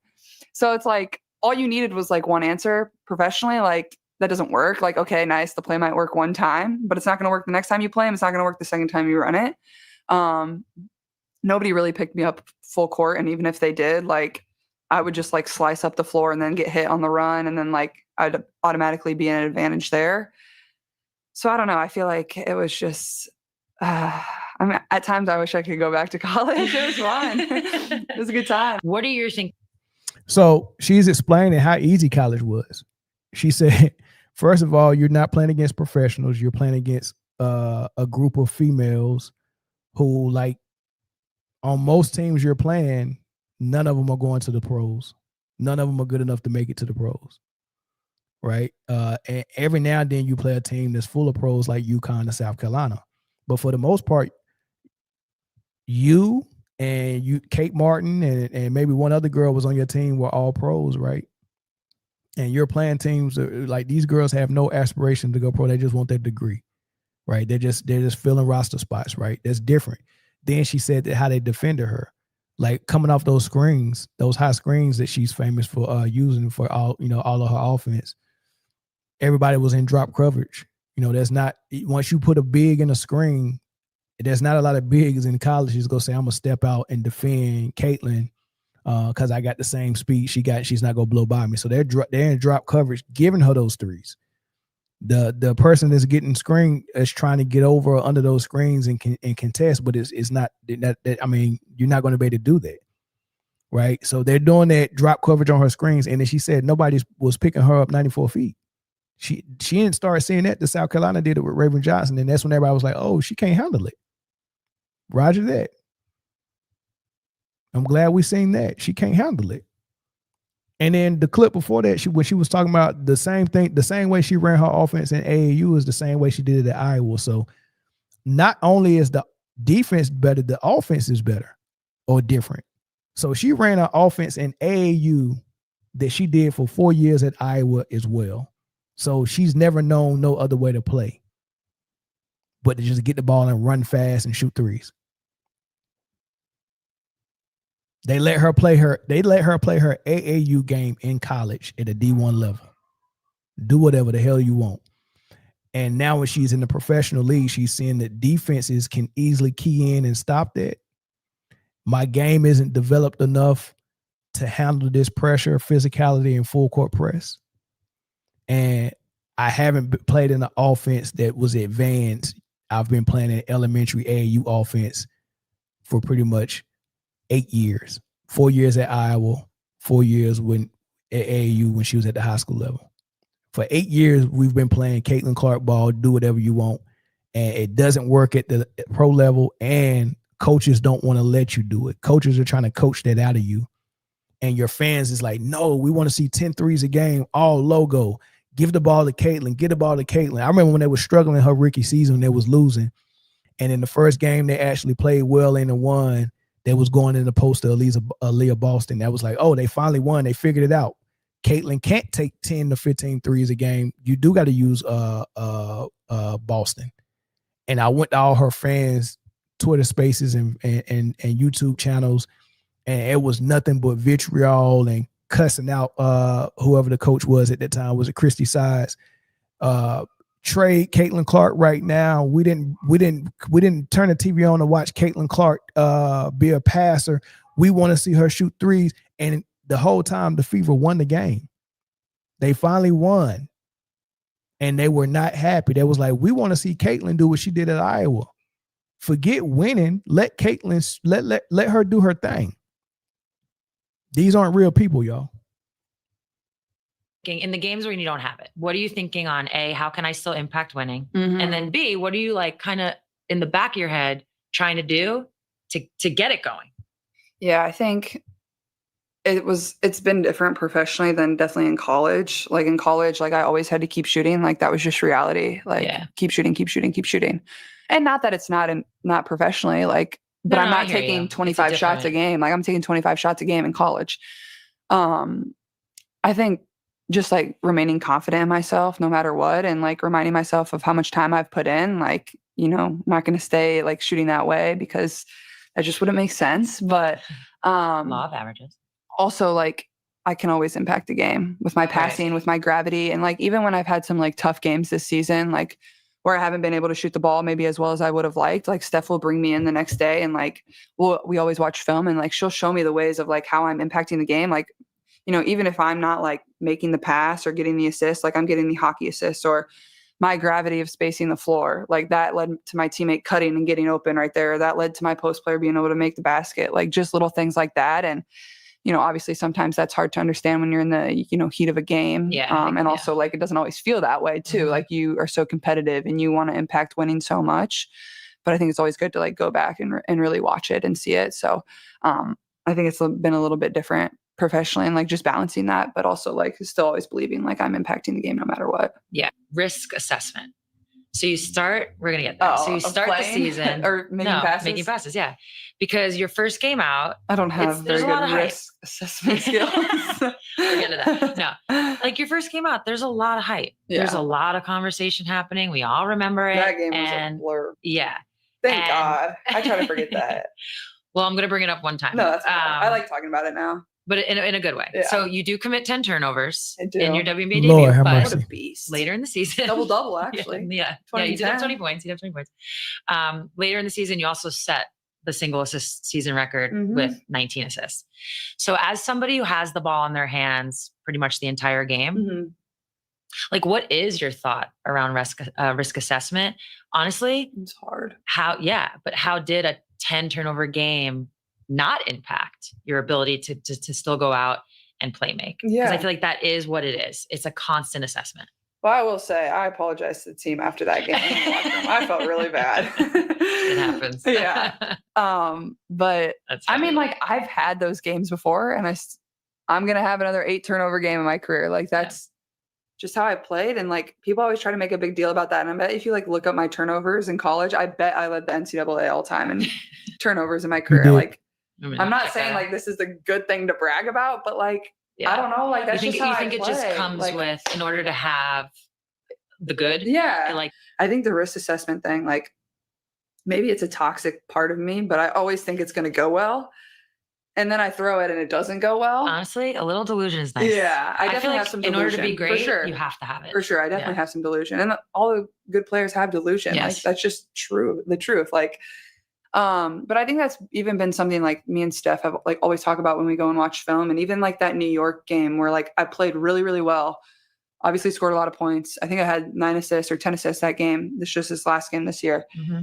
I started the fourth quarter off with like 3 turnovers in a row or 2 turnovers in a row. And Steph yanked me and she was like, this is like a learning moment. Like you got to be able to like, yes, like maybe it could have been there. Like maybe you could have thrown a little bit better of a pass. Maybe they could have caught it, but like, do we need that in this moment? Like, no. Right.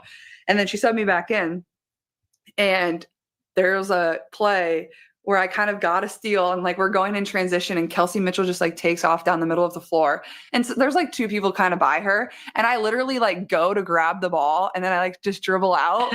And I like literally just start smiling so big. And I look at Steph and I like told her after the game. That better be on film. Yeah. I'm like, you don't understand how hard it was for me to not throw that. And she's like, oh, I know. Trust me. Everybody was like, we saw you about to throw that. But I think it's just like kind of a learning process. And it goes back to like even my shot thing. Like it's just time and score and understanding. I think that's like where I can still kind of improve. Like, do we really need that like sequence of a game? Like, have we just scored twice or have we just missed 2 shots in a row? Right. Like throw it then or like on the makes. But if we just miss, like get us into something, like help us score, things like that. I think like I can continue to improve in that area. Yeah. That's like Creative what ways. was the big. So yeah. So somebody said she was self-aware, which is right. She is self-aware, but you got to develop that more. And 4 years of college and 2 years in the WNBA, and you still don't get it yet. Like your assist, I mean your turnover should be coming down as you progress as a professional. It should have came down as she progressed as a college player. Like you're a senior. There's no way a senior should be averaging the most turnovers in the entire NCAA. Not a senior.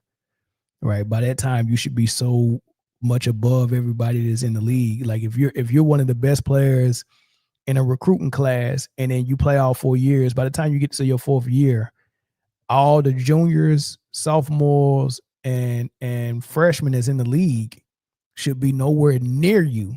Like you should be so advanced because you was already advanced because you're a top recruit.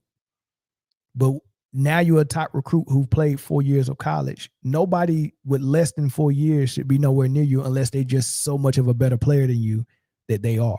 But anybody that was your level or below coming in as a freshman shouldn't be able to touch you. So I expect them to have the turnovers, not the senior having the most turnovers as a senior who was a 5-star recruit, who was a point guard. All right. So her thinking, she just explained it. She see people cutting and running, and like you see that's a potential pass right there.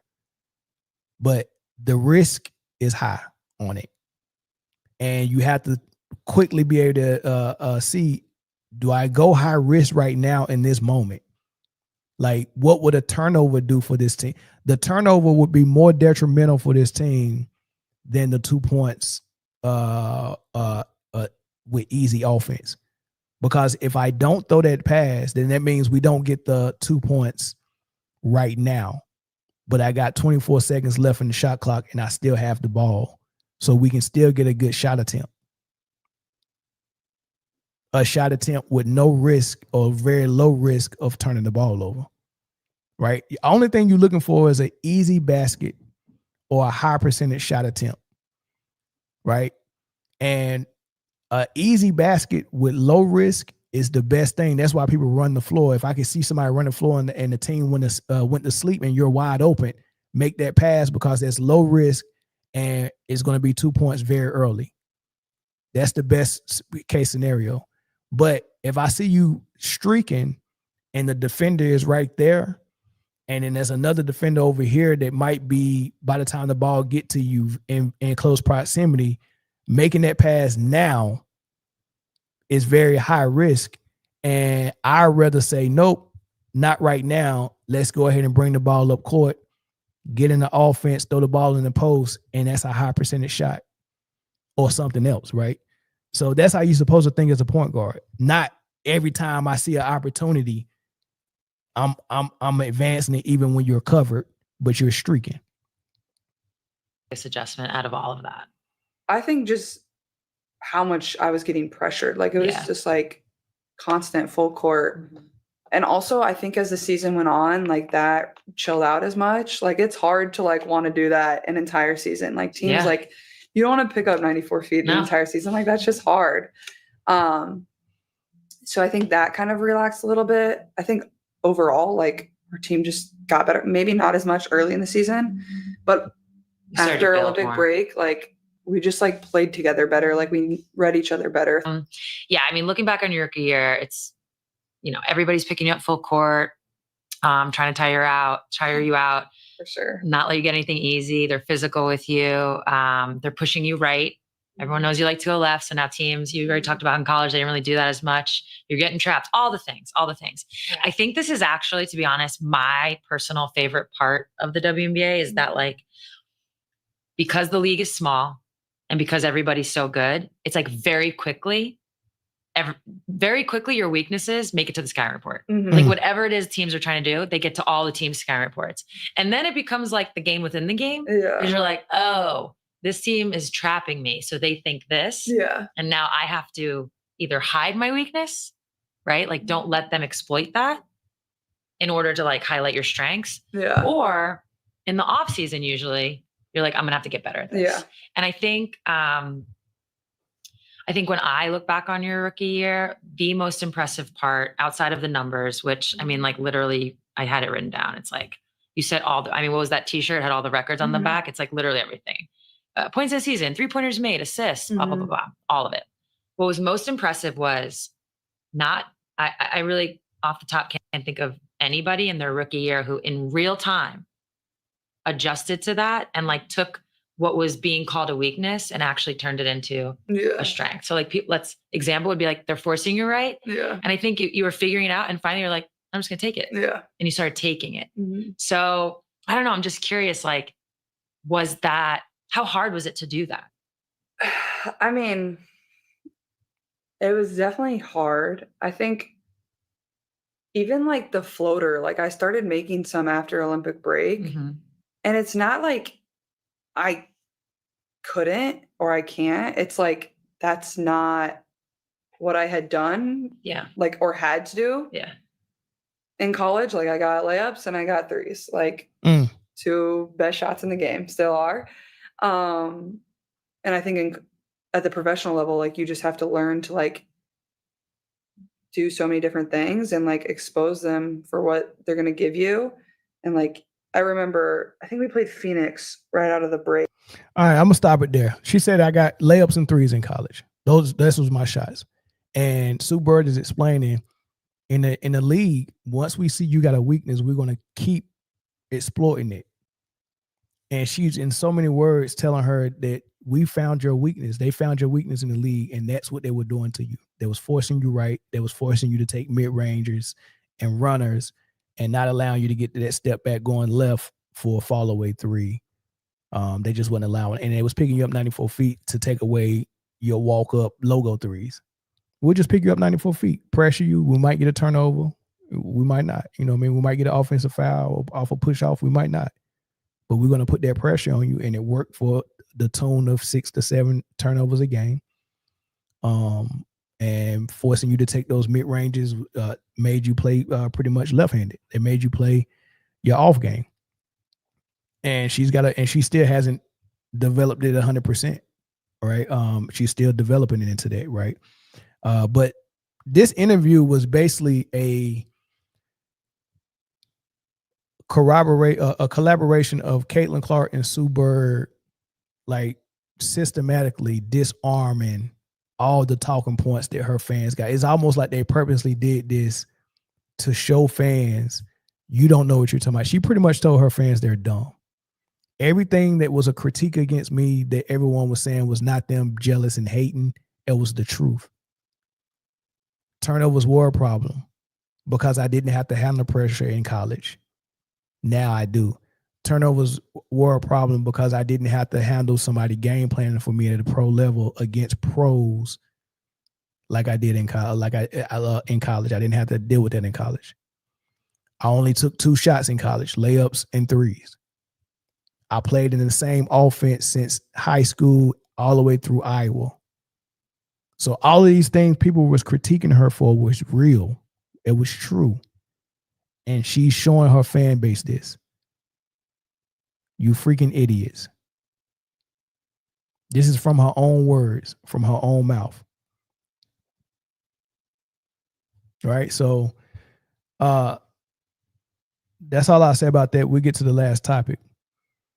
Because this should Durr Sanders thing. You know what? I got on my Colorado. I didn't even do this on purpose. I got on my Colorado stuff, man. Ain't hard to find. Right? If you can see it now, you can't see it. Ain't hard to find, y'all.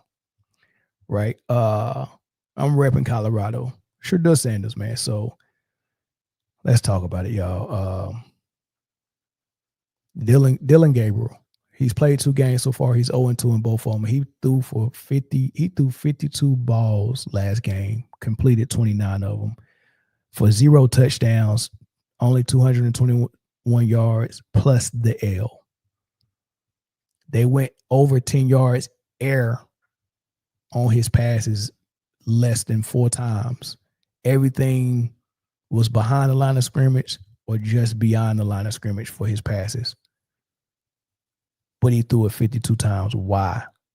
They were in a ball game, his first game that he played. They were in the game by feeding their running back Judkins, who had a phenomenal game, and the blocking and the O-line was phenomenal for him. And they only gave him the ball 12 times against Pittsburgh in this game. But they threw it 52 times with Dylan Gabriel. What is Kevin Stefanski trying to prove? Why give the ball to Judkins only 12 times when he was your cowbell, your workhorse the game before? Now he only touches it 12 times, but you throw it 52 times like you got Tom Brady or Peyton Manning.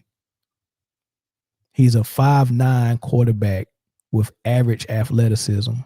Can't see over the offensive line.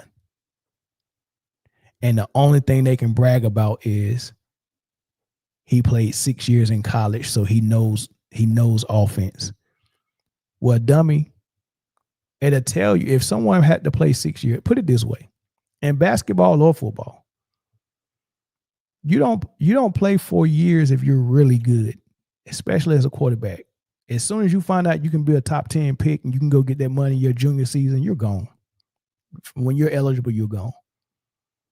Same thing in the NBA and college. These dudes, Ace Bailey, Cooper Flag, they knew the only reason why they ain't go to the pros fresh from high school is because the rules don't allow them to. They got to play 1 year in college. They went and played 1 year, came straight out. So the first sign that you don't have an elite player, in most cases, because sometimes people like Tim Duncan, they just built different. They'll stay for 4 years. But Rasheed Wallace and Stackhouse didn't stay 4 years, right? Iverson didn't stay 4 years. Kobe came out of high school. LeBron came out of high school. And when you're really good, you're not going to get for Jordan and stay 4 years. You're not getting 4 years out of me when you're really good. You come out, you do 2 years, and then you challenge yourself to go to the next level. In the NBA, these dudes are doing 1 year and they're really good at challenging themselves to go to the next level. This guy didn't do 4 years. He didn't do 5 years. He did 6 years in college, letting you know that he's not elite. The 6 years show you he's not elite. But that's the reason you're saying that he's more ready, in your opinion. Listen to what Mike Tomlin said about him before they played them this week. They went to Dylan Gabriel. This guy's a unique rookie. First of all, he's 25 years old, Hawaii native. He's a year older than Herbert, to put perspective on it. He's a 6-year college player. He threw for over 18,000 yards in college, 155 touchdowns, 32 interceptions in terms of a TD to interception ratio. And so I think that in-helmet perspective, you can't put a price tag on. He also threw for 10,000 plus yards in high school. And so he is a rookie, new to the National Football League, but this guy's thrown the football around a lot. He's older and more experienced than most rookies. I think timely processing is his superpower, and I think his experience and that superpower has been on display. And I think those are one of the central reasons why they went to him. He's able to function with fluidity in an effort to minimize negativity when passing. They play a lot through their running back and their running game anyway. And so we got a big challenge dealing with him and dealing with them this week.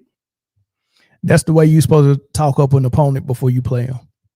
Don't put them down. Don't give them no bulletin board material to be motivated for. Nah, say good things about them. But you could hear the undertones. He said, oh, now this is a unique rookie. He's played 6 years in college. He could have just stopped there. He played 6 years in college. Really? Why he played 6 years? It took him 6 years to look like a pro to get drafted. It took him 6 years. Imagine if Shador stayed in. Imagine if Shador was at Colorado still right now. And then imagine if he comes back again next year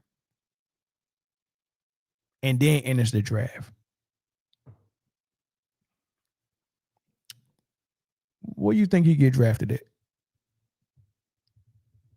if he played 6 years? Right. So the crazy thing about it is Stefanski said the same thing.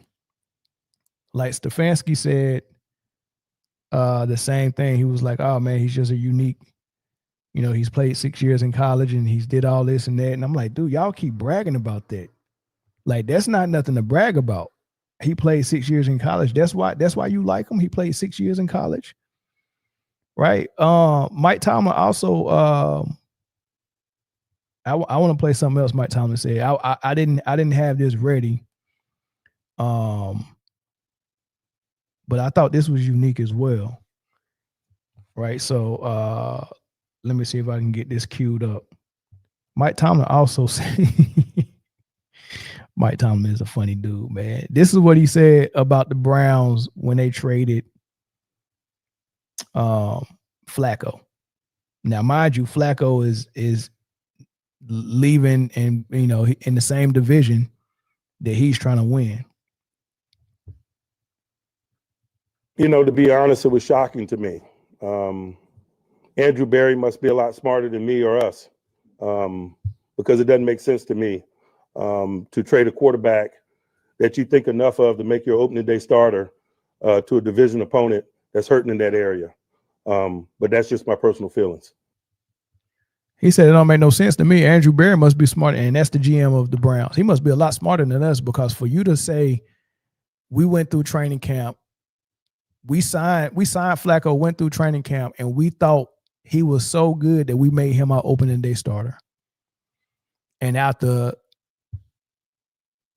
3 games, we trade him to a division rival.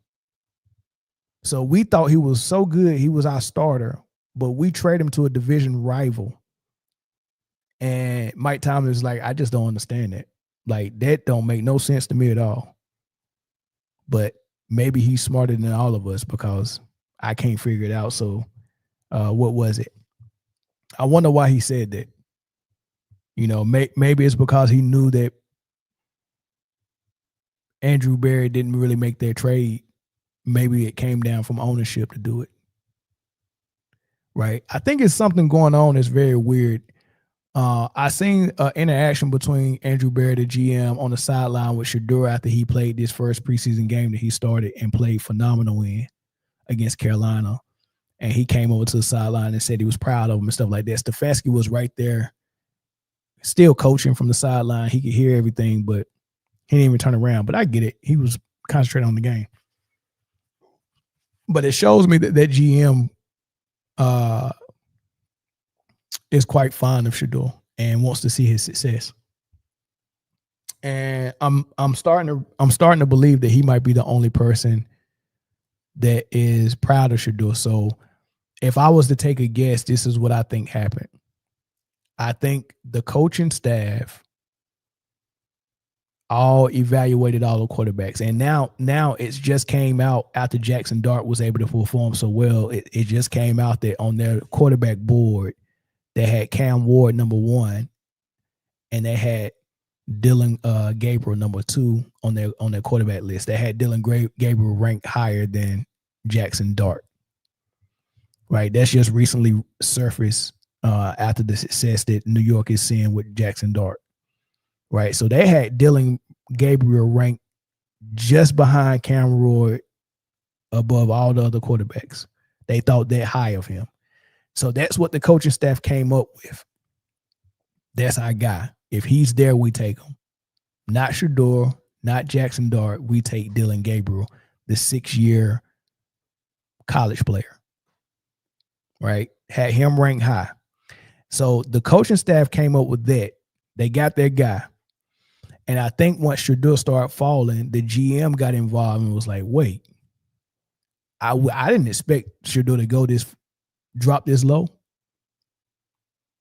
I thought it would be gone by now, and it kept going. We was going, everybody was taking what they was okay.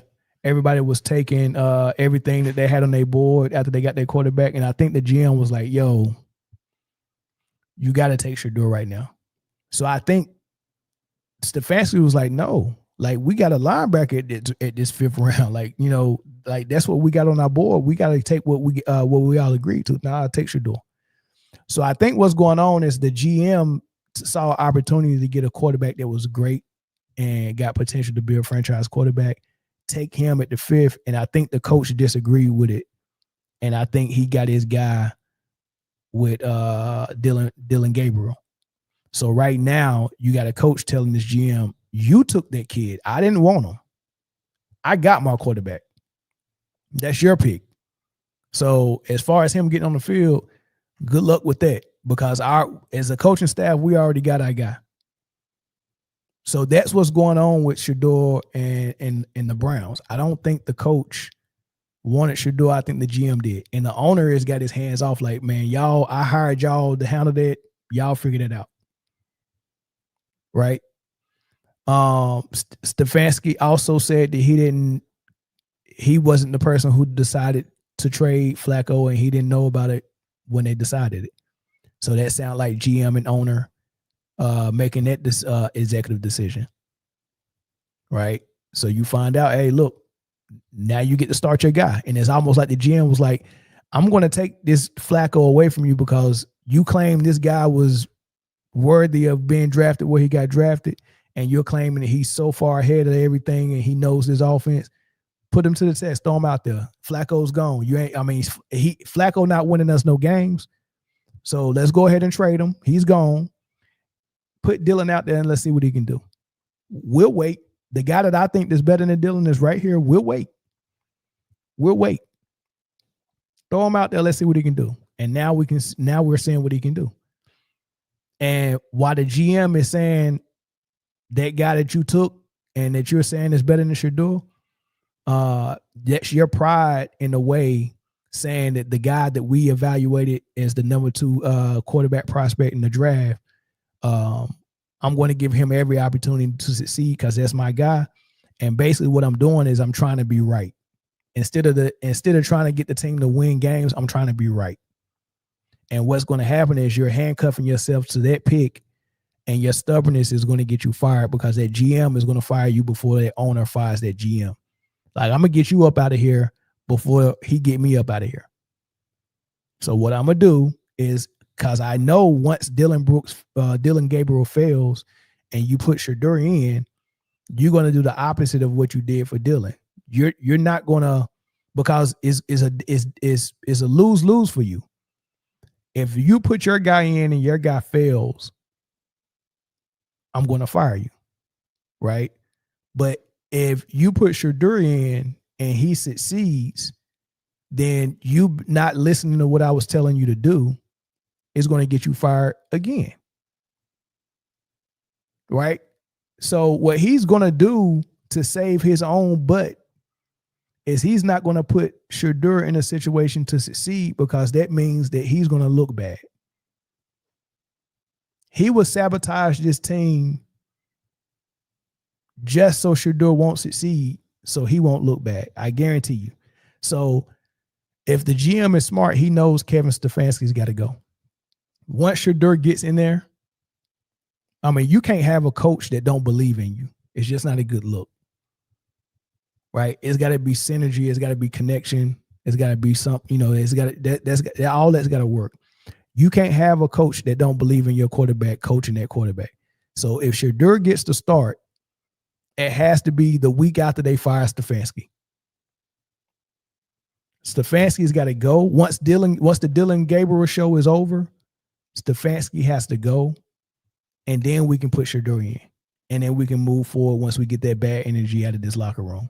Because I can tell you right now, them dudes don't want to play for Stefanski, just based on how they treat Shedeur. Listen to a Cleveland radio host talk about this. Kevin Stefanski's status, heat index, 1 to 10. 1 to 10.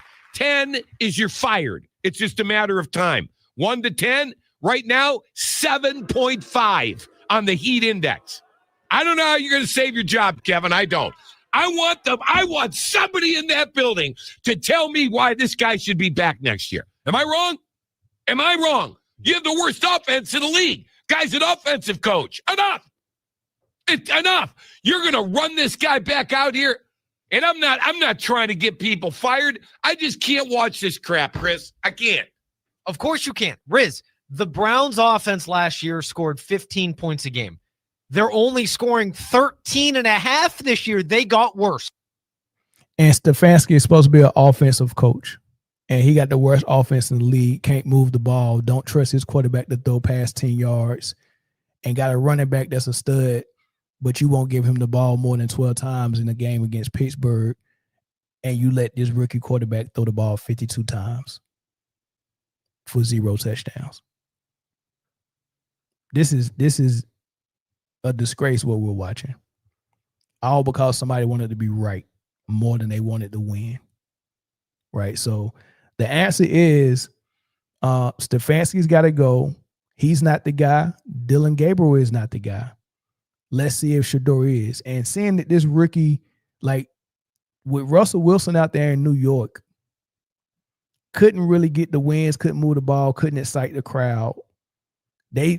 After 2 games, they decided, okay, it ain't gonna work with Russ. Put the rookie in. We drafted him in the first round. Or the second round, or what did they draft him? Put him in. Like, we're not a contender. So what we need this veteran quarterback for if he's not winning, sit his butt down. Let's see what we got with this rookie.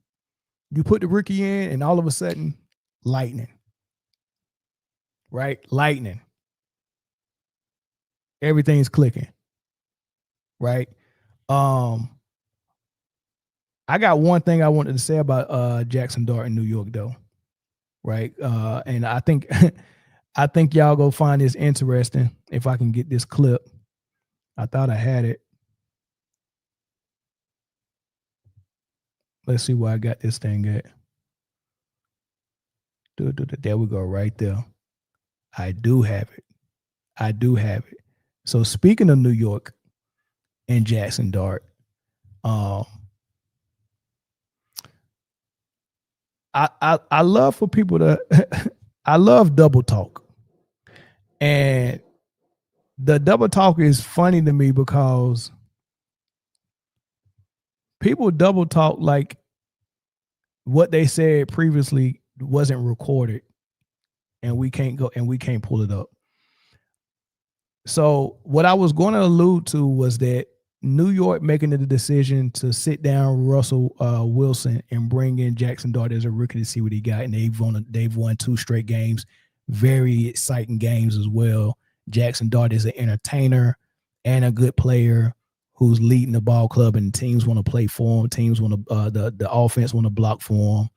You know, just exciting young prospect, right? You could have that same excitement in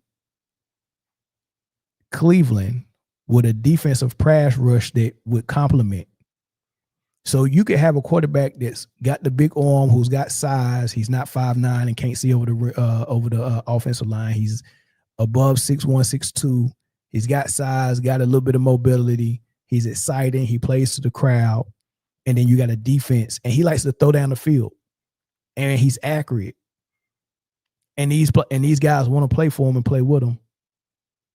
And then the defense can complement this guy. Same thing what they got. They got a great defense in New York, especially that front four. Pass rushing is great. Then they got a rookie running back that want to run just like Judkins in Cleveland. And then you got a quarterback that's exciting that can put the ball downfield.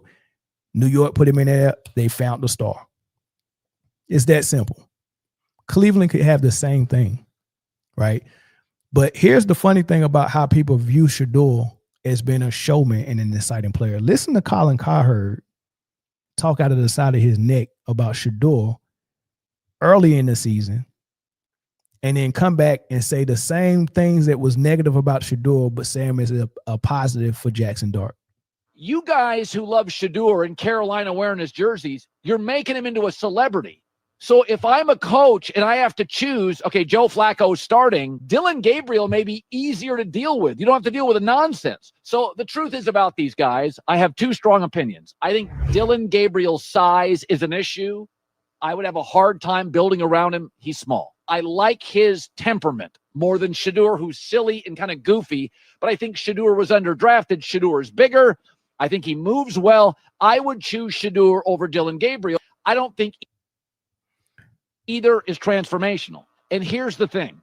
What NFL GMs really want from quarterbacks, they want you to be Andrew Luck. Great and boring. Brady was mostly boring when he played. Peyton Manning got really, really funny when he retired. If you're not great, and neither one of these quarterbacks is, you can't be the life of the party.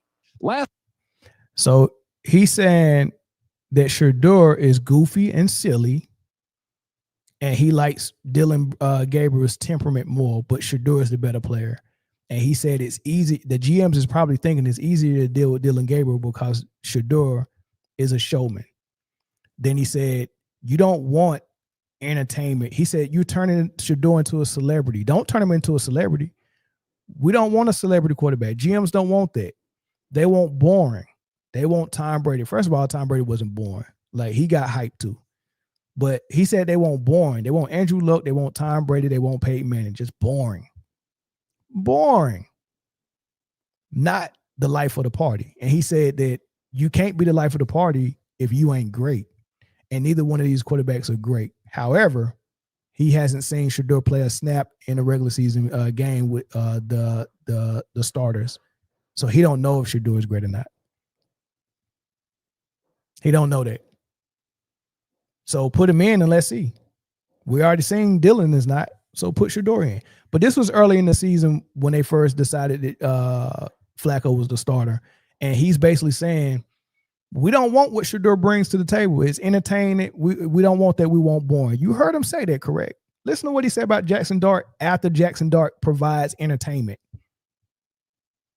Last night was about the New York Giants. They have found their franchise quarterback. It's going to be bumpy. You're going to have weeks like last week, and you're going to have last night. If they can keep him healthy, confident, athletic, slippery, big boy NFL throws, that is an NFL franchise quarterback. Feet, arm, confidence. Once you get that right, Giant fans, such like when you found Eli, gets much easier to build the roster. I mean, the Giants last night are missing their number 1 receiver and their number 2 receiver, and they scored 34 points. I know you all loved OBJ and you loved Malik Neighbors. Come on, brah. That's icing. The cake is Cam Scatterboo and Jackson Dart because of the way they play. Because of the way they play. He said, feet, arm, and I forgot what else he said. Dang, feet. Well, I can't remember the 3 words he said. But basically, he's saying all the excitement that Jackson Darts bring. He's got feet.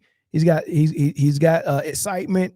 Him and Scatterboo play a aggressive style of football, and they're exciting to watch and all that stuff. All of this stuff they're talking about that they hate in Shedeur, they love in Jackson Dart. Jackson Dart is a showman. Let Cleveland get that same excitement for their fans. Look at the fans are cheering for Jackson Dart the way he plays, and Scatterboo for the way he plays, and they're producing as well. So the fans are getting energized, and that's feeding the ball club. That's feeding the team. Cleveland can have that same thing, but what they're saying is, nah, the reason why Shedeur is not on the floor is because of that same thing. So you telling me Shedeur can't get on the field because of the same reasons you're praising Jackson Dart is insane to me. Talking out of both sides of his out of his body, the front end and the back end. That's insane. That's insane. But that's how the media is, and I don't blame them for having an unconscious bias. A lot of people do have an unconscious bias until they learn about them. You know, good thing about me is I was able to learn about them because that's the line of work I do. I have to have an unconscious bias. I can't be biased in any way, conscious or unconscious. So I had to be aware of any unconscious bias I did have, and I had to bring those out and dispel of them. Right now, you can't 100% get rid of all of your unconscious bias, but if you're aware of them, it'll lead you. It'll give you a better opportunity to not act on your unconscious bias. Like I might be coaching my son. That's an obvious unconscious bias that I have. Obvious. But if I want it to be fair to everyone's kid that I'm also coaching, I don't let my unconscious bias go into my decision making. Right. So a lot of times coaches' kids actually get dealt with more and has more on their shoulders than any of the other kids. Right. Because I want to make sure if I'm going to reward, like if my if I think because obviously I've seen everything my kid could do when they're given certain opportunities. So like a regular coach that don't know my kid, they probably haven't seen my kid perform well, like let's say on a rec league level. Like my kids playing soccer, they play rec league. And I was like, man, whenever you let him play forward, I know what my son or my daughter can do with their speed and their athleticism and all of that stuff. But then they go try out for another coach, maybe nerves are kicking in and they don't display that at the tryout. So that coach might look at that and be like, no, this kid not ready. But if I'm the coach and my kid don't perform that well at tryout because they nervous, I can automatically look and say, I know that's nerves. And I can give that kid the benefit of the doubt. That's how bias works. Bias works that way. And that's not even unconscious. That's just me knowing, saying like, nah, I know they better than this. I know they didn't, like out of all the kids that tried out, I'm only taking 10. It was probably 10 better than you, but I know you're probably the 5th best player. You just had a bad day. You can get that benefit of the doubt when someone that's biased on your side is in a position to make a decision. So when someone has a platform like Colin Cowherd, their unconscious bias is already to the white quarterback because they're familiar with the white quarterback relates to them better than the black quarterback that's flashy and showboaty. Because as a black person, I grew up in an environment where I understand what that showboating is about. And when I see it, it doesn't look negative to me. When someone that didn't grow up in that environment see it, it looks negative to them. But when they see a white quarterback do it, it don't look negative. It's just how they bias work. It's negative when Shedeur does it. It's, oh man, gosh darn, knee smacker when Jackson Dart do it. My kid acting up at daycare, that's a bad kid.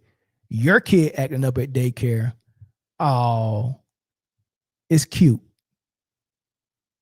You see how you just put that mashed potatoes in that other kid's face? Oh, that's cute. Right? It's just how it is. That's how it is. People are biased. So his talking points was biased. Like, you can't say the same thing that you dislike and the GMs dislike about Shador and then say you love it about Jackson Dart. It just don't make sense. Right? It don't make sense. But all right, y'all. I appreciate all the people that stuck around and all the comments in the chat and the phone calls we got earlier. This was a long show. I'm gonna see y'all again tomorrow morning, man. I'm gonna do a show every morning. So until next time, peace.